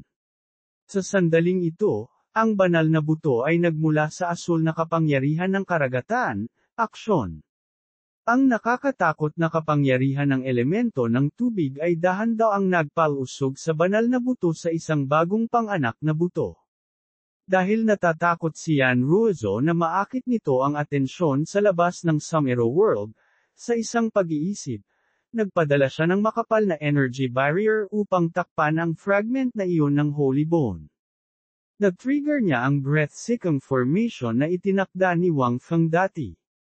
Kung hindi, ito ay isang sitwasyon kung saan muli silang lalaban hanggang sa kamatayan kung matuklasan ito ni Hiteng, Alpha and Beta E. Are you satisfied now? The little beast is dead. Ibigay mo ang iyong kaluluwa sa akin ng masunurin, at dadalhin kita sa isang bagong cultivation realm. Isang kakaibang tawa ang pinakawala ni Hiteng.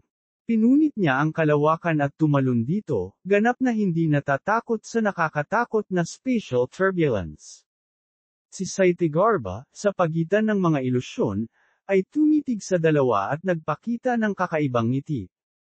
Sa isa pang larangan ng digmaan, ang labanan ay nagpatuloy ng mahabang panahon. Pagkaraan ng mahabang panahon, halos 3,000 nanograms lahi ng multo ang napunit sa kalawakan at muling nakarating sa Holy Region. Sa paglitaw ng lahi ng multo na ito, ang nakakatakot na ghost chi ay agad na nagdulot ng kalituhan sa hangin, at ang kontinente ng sangkatauhan ay nabalot ng nakakatakot na bugzo ng hangin.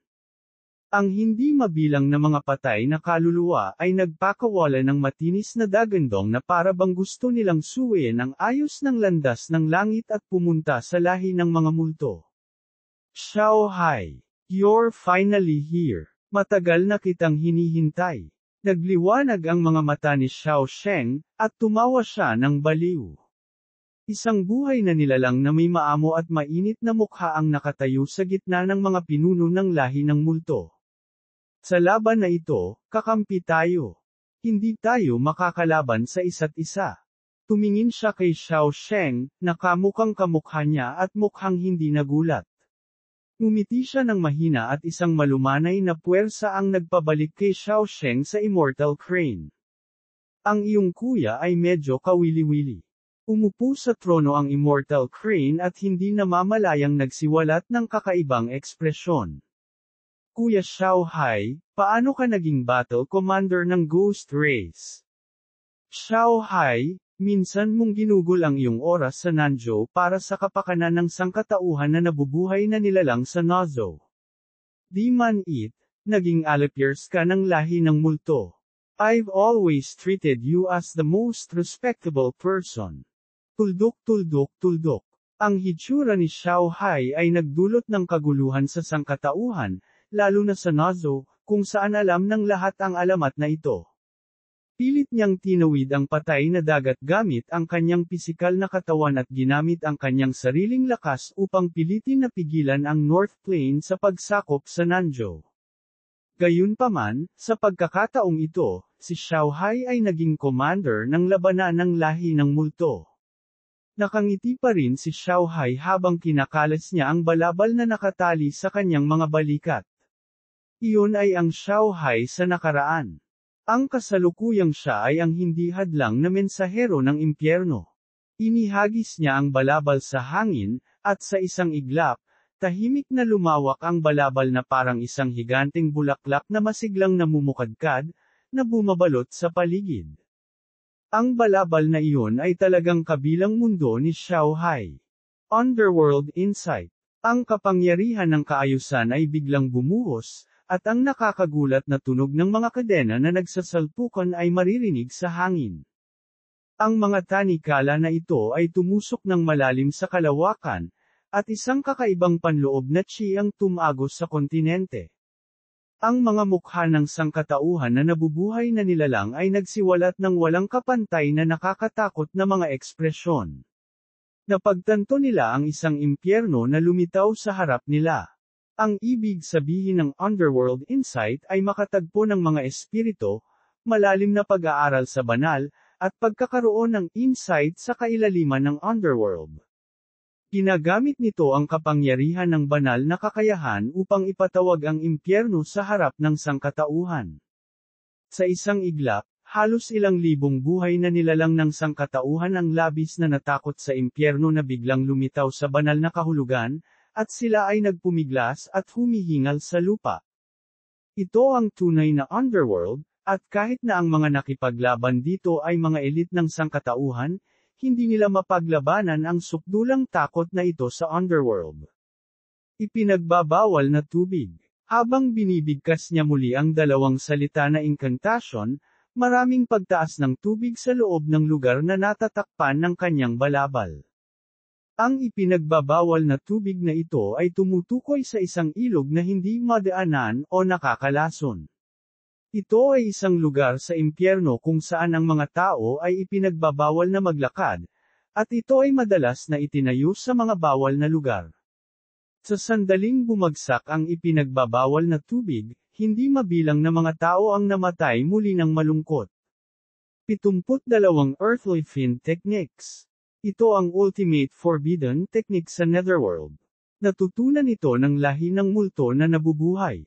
Bakas sa mukha ni Su Xinghe ang galit na ekspresyon. Thunder 8 Trigrams. 4 Seasoned Sword Technique. Halos sabay-sabay, sina Li Huan at Yan Gayan ay umabant. Ang mga diskarte ni Xiao Hai ay may malawak ding saklaw. Bukod dito, tila nagkaroon siya ng lakas upang ipagpatuloy ang pag-atake pagkatapos gamitin ang dalawa sa malalaking diskarteng ito. Kung hindi nila ito pipigilan, ang sangkatauhan ay malamang na magdurusa ng matinding pagkalugi. Bangungot na panalangin. Tumalikod si Xiao Hai sa dalawa at muling binibigkas ang dalawang salitang incantation. What a terrifying technique of illusions! The Nightmare Prayer uses illusions to confuse people.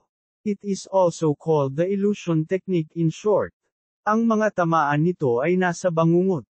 Biglang natigilan sina Li Huan at Yan Gayan. Sa isang iglap, ang kanilang mga kaluluwa ay sumailalim sa isang banayad na pagbabago. Ang pamilyar na kapaligiran ay biglang naging pangit, at ang mga kulay ay nagbago ng hindi mahuhulaan. Tila pinasok nila ang isang panaginip na nalampasan ang katotohanan.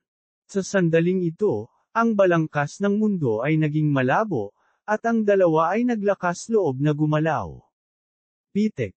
Ang kakaibang pangitain sa harap ni Yan Gayan ay biglang naglaho, at ang mundo sa harap ng kanyang mga mata ay biglang tumagilid.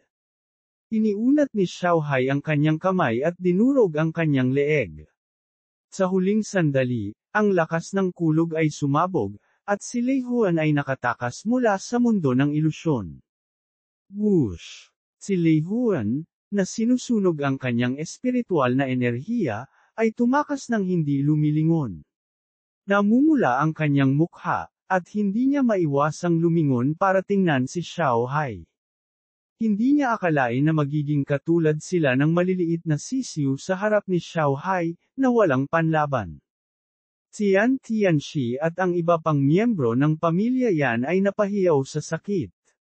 Si Yan Gayan, na nakipaglaban sa tabi niya sa loob ng maraming taon, ay namatay sa kamay ni Xiao Hai. Ito ay ginawa sa kanya ng walang katulad na galit, ngunit sa parehong oras, nadama niya ang isang malalim na pakiramdam ng kawalan ng kapangyarihan. Kabanata 2500, Pagdating mula sa Ghost Realm. Aksyon. Kahit na si Yan Gayan ay malamang na bahagyang mahina kaysa sa kanya, hindi niya maabot ang antas ni Xiao Hai kahit na ginamit niya ang Divine Destiny Pagoda. Kung siya ang umatake, malamang na nauwi na siya kay Yan Gayan. Hindi hinabol ni Xiao Hai si Li Huan bagkus ay ipinikit niya ang kanyang mga mata. Tila naiintindihan niya ang kapangyarihan ng Path of Heaven ng lahi ng mga multo, at ang mas nakakatakot na pagbabago-bago ay patuloy na naipon sa kanyang katawan. Sa ilalim ng dalawang magkasunod na malawak na pag-atake, ilang libong mga cultivator ng sangkatauhan ang nasawi sa kanyang mga kamay. Ang kanyang lakas ay tila walang hangganan, at muli siyang umaatake. Bahagyang itinaas ni Xiao Hai ang kanyang ulo, at itinuro pababa ang dalawang daliri. Natigilan ang kanyang ekspresyon, at ang kapangyarihan ng landas ng langit ay tila bumuhos sa kumunoy ng walang kaunting pag-apo. Ako ang kalaban mo. Hinarang ni si Xiu ang mga daliri gamit ang kanyang palad.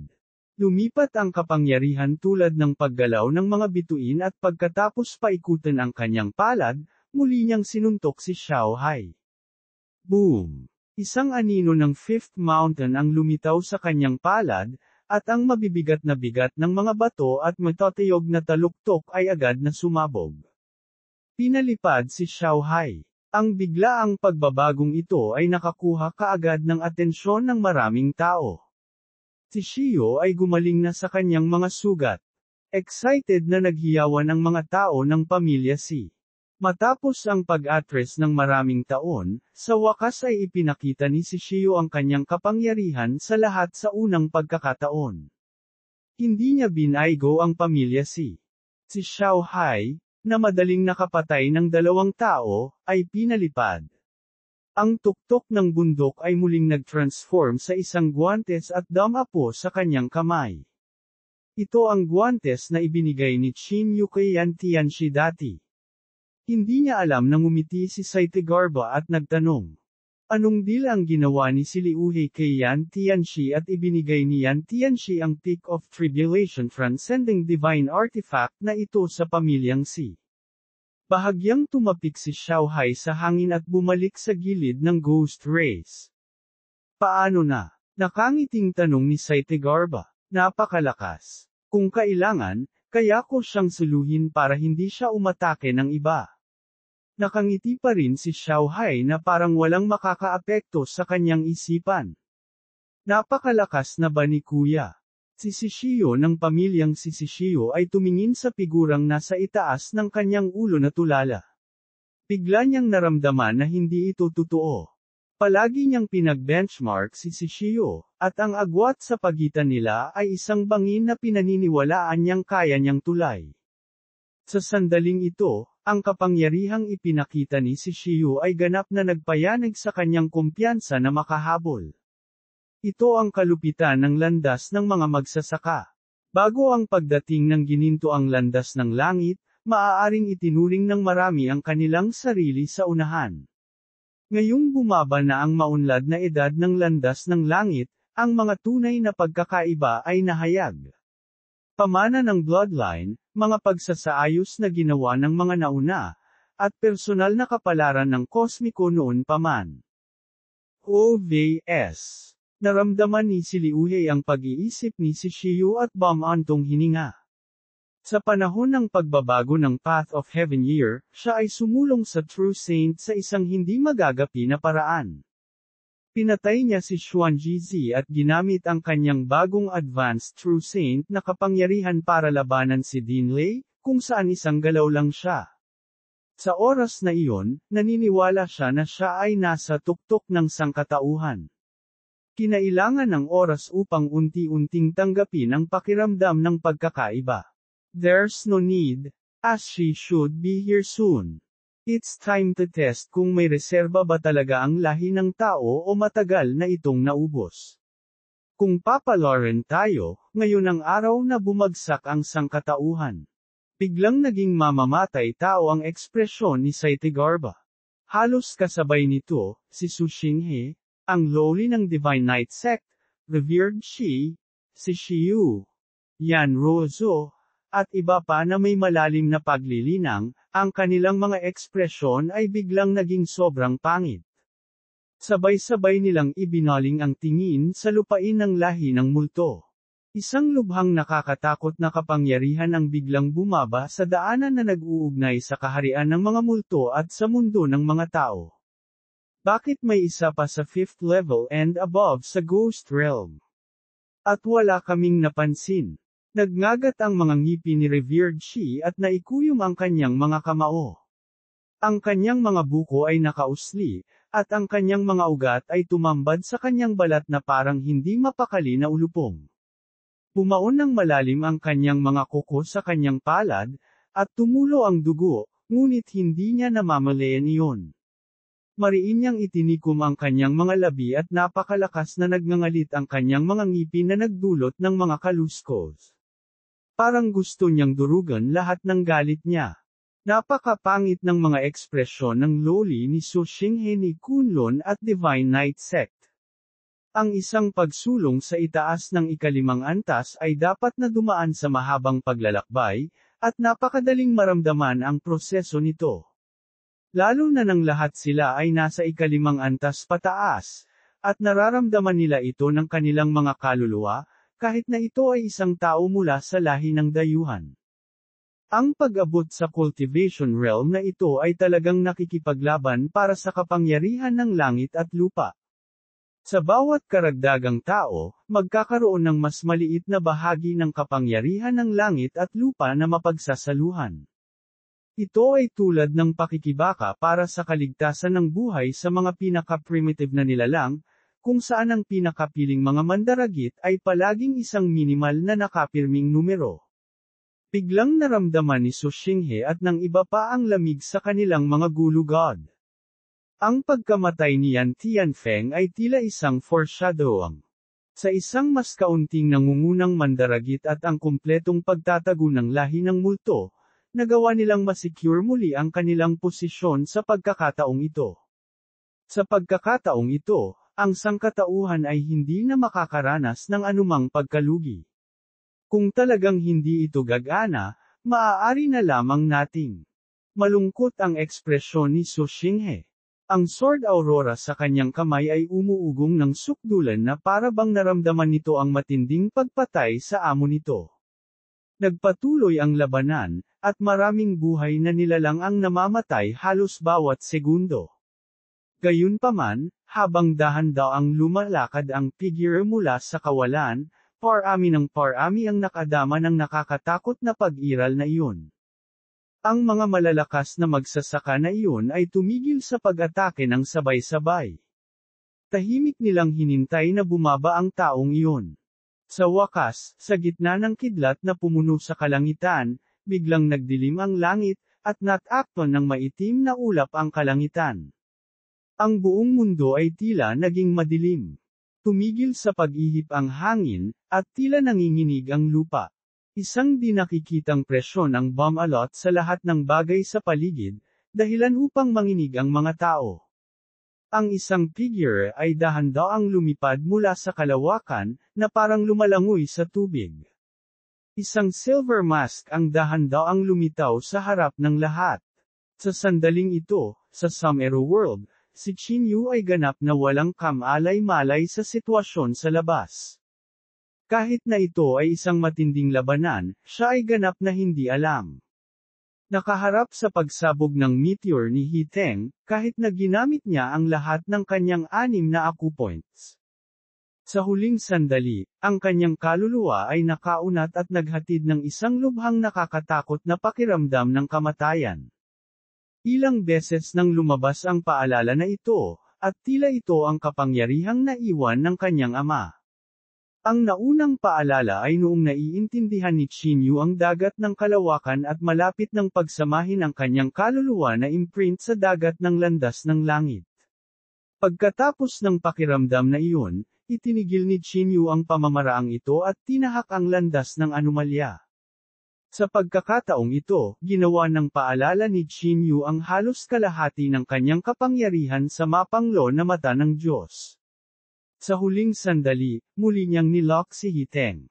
Sa pagmamasid sa kakayahan sa pagbawi ng kapangyarihan ng kanyang katawan, ang biglaang pagsabog ng kapangyarihan sa wakas ay nagbigay daan sa kanya upang maunawaan ang isang palatandaan sa huling sandali.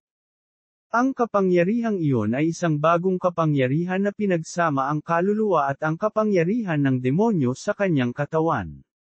Ang halimaw na lahi na nakita ni Qin Yu, maging ito ay si Xiang Yu, ang 8 pakpak na hukbo ng lahi ng halimaw, o ang makadiyos na hari. Kabanata 2510, Kapangyarihan ng Pagninilay. Sa katunayan, karamihan sa mga tao ay may napakakatakot na kaluluwa at kalooban. Kunin si He Teng bilang isang halimbawa. Nang ang 2 kaluluwa ni He Teng ay naglalaban sa isa't isa, naabot nila ang hindi maisip na antas ng katigasan. Sa makatuwid, binago ng Path of Heaven ng lahi ng halimaw ang kanilang mga demonyong katawan upang mapahusay ang kanilang lakas sa ibang paraan. Ito ay ang kapangyarihan na maaaring mabawi kaagad ni He Teng sa tuwing siya ay nasugatan. Pagninilay. Ang kapangyarihan ng pagmumuni-muni ay ang kapangyarihan ng pagbabago ng landas ng langit ng lahi ng halimaw. Pilit nitong pinagsama ang kanilang mga kaluluwa sa kapangyarihan ng demonyo sa kanilang mga katawan sa kakaibang paraan. Ang dalawa ay naging isang uri ng kapangyarihan. Ang nakapangangilabot na katawang demonyo ay pinagsama sa kanilang sariling kalooban. Sinabi ng Diyos, magkaroon ng liwanag. Si Omicron M sinabi ng Diyos, rock over. Dahil dito, mabilis na maghihilom ang mga sugat sa kanyang katawan. Sinabi ng Diyos, magkaroon ng lakas. Bilang resulta, ang kanilang mga demonyong katawan ay maaaring magpakawala ng hindi kapani-paniwalang nakakatakot na kapangyarihan. Ang ganitong uri ng pinagsamang kapangyarihan ay magbibigay daan sa kanila na i-hypnotize ang kanilang mga sarili kaagad at sumabog na may kakilakilabot na potensyal. Nasa bingit man sila ng kamatayan, basta't pinilit nilang magnilay-nilay. Naisip nila na ang sugat ay napakaliit at mabilis na maghihilom. At ang katawan ay gagaling sa napakabilis na bilis. Gayunpaman, ito ay isang uri ng kapangyarihan na nakuha sa pamamagitan ng pagsasakripisyo sa landas ng hinaharap. Ang kombinasyon ng kaluluwa at kapangyarihan ng demonyo sa katawan ay naging mahirap para sa kaluluwa na madama ang malayong kapangyarihan ng landas ng langit. Ito ang nakakatakot na aspeto ng Path of Heaven ng lahi ng halimaw. Pinagsama nito ang pinakamalakas na kalooban na may pinakamabigat na katawan pagkatapos ng pagbabago. Sa ilalim ng pamumuno ng pinuno ng lahi ng halimaw, ang 8 pakpak na hukbo ay maaaring maglunsad ng mga palihim na pag-atake sa mga taong nasa itaas ng ikalimang antas. Ito ang pinaka-nakakatakot na cross-level na labanan mula noong sinaunang panahon. Sa huling sandali, sa wakas ay ginamit ni Qin Yu ang kanyang sukdulang Divine Eye upang makita ang kakaibang kapangyarihang ito sa pagmumuni-muni. Siya ay ganap na pinakawala ng kapangyarihan ng kaluluwa, at ang kapangyarihan ay lumundag sa kanyang katawan. Gayunpaman, hindi niya lubos na may pagsama ang kapangyarihan ng kaluluwa sa kanyang katawan tulad ng Path of Heaven ng lahi ng halimaw. Hindi rin ito ang gusto ni Qin Yu dahil ito ay ganap na maputol ang kanyang landas ng paglilinang.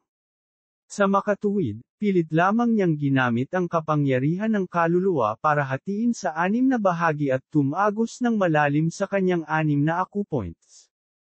Ang kapangyarihan ng kaluluwa sa 6 na acupoints ay bumuo ng isang napakalaking cycle. Hindi man ito lubusang pinagsama sa lakas ng katawan, pansamantala pa rin itong pinagsama sa ibang paraan. Pagninilay. Isang berdeng kapangyarihan ang biglang lumabas sa katawan ni Qin Yu. Ang liwanag ay medyo katulad ng kapangyarihan na dating pinakawalan ni He Teng. Sa sandaling bumaba ang kapangyarihan ni He Teng, nag-iwan siya ng napakalakas na pananampalataya. Buhay. Nabasag ng nakakatakot na kapangyarihan ang lahat ng buto, laman, at mga laman loob ni Qin Yu. Gayunpaman, nang naiwan ang huling pinakintab na banal na buto, ang kapangyarihan ay sumabog sa napakalakas na pagbabago-bago na kahit na ang buong lakas na pag-atake ni He Teng ay hindi kayang sirain. Iyon ay kung paano mananatiling buhay si Qin Yu.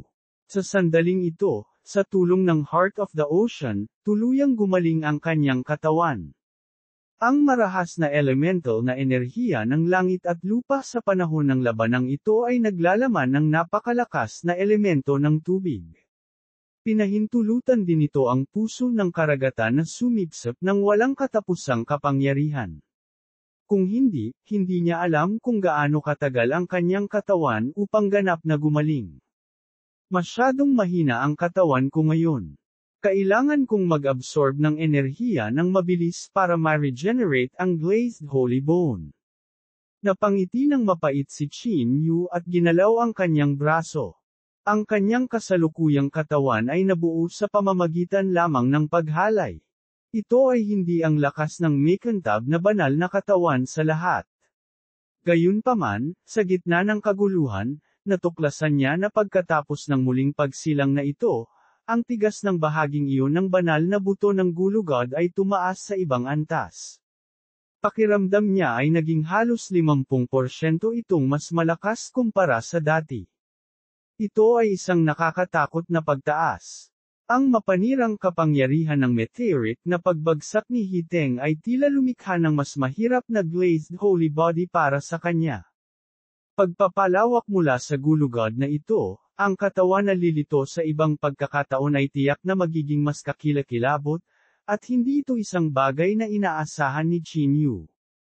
Gayunpaman, halos 30% ng kanyang puwersa sa buhay ay tila nakuha.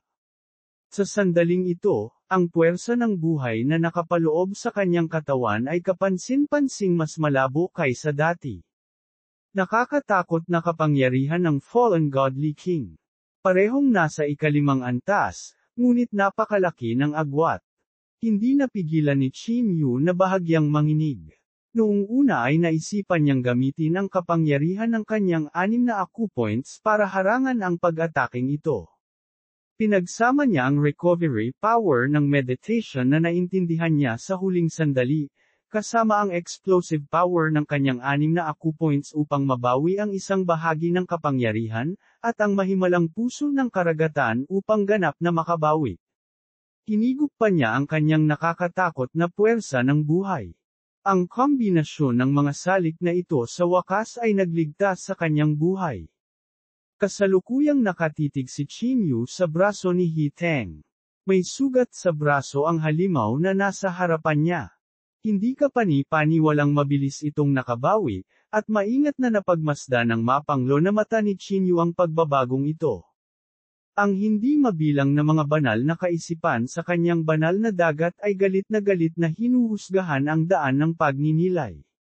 Ang 5 dakilang emperador ay dahan-daang inihayag ang kanilang mga multo at ipinadala ang kanilang mga iniisip sa kaluluwa ni Qin Yu. Ang pagkabawas ng kaluluwa ni Qin Yu ay bumilis ng 100 beses, ngayon ay nagpapahintulot sa kanya na maunawaan ang mga gusot na mga sinulid at hanapin ang simula ng gulo. Sa makatuwid, ang pagpapalalim ng paggamit ng kapangyarihang ito ay naging mas simple kaysa dati. Si Qin Yu ay nalubog sa matinding kaltas na ito. Sa paglipas ng panahon, nadedus na niya ang meditation technique na ito sa limitasyon na magagamit niya. Nagpakawala siya ng malumanay na buntong hininga at dahan-daang binawi ang kanyang pagod na malungkot na banal na mata. Kung haharapin niya ngayon ang huling pag-atake ni Hiteng, kumpiyansa siya na kaya niyang mag-iwan ng mas kumpletong buto para sa kanyang sarili. Ang ganitong uri ng kapangyarihan ay talagang nakakatakot. Iyon ay ang tugatog ng pisikal na lakas na pinakawalan. Ang kapangyarihan ng pagmumuni-muni na ito ay dapat na mas mapaunlad at mapalawak, at ito ay isa pang napakalakas na paraan. Ngayon, pinapaikot niya ang kanyang kaluluwa na umaalon sa kanyang katawan na may lumalakas na kapangyarihan ng kanyang 6 na acupoints.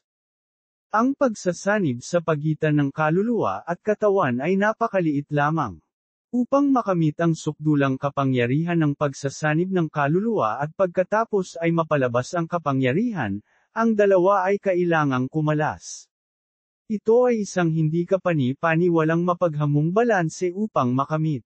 Gayunpaman, mula sa impormasyong nahawakan ni Qin Yu, ang pagkamit ng kumpletong pagsasanib ng kaluluwa at katawan ay napakahirap, dahil sa kanyang kasalukuyang lakas.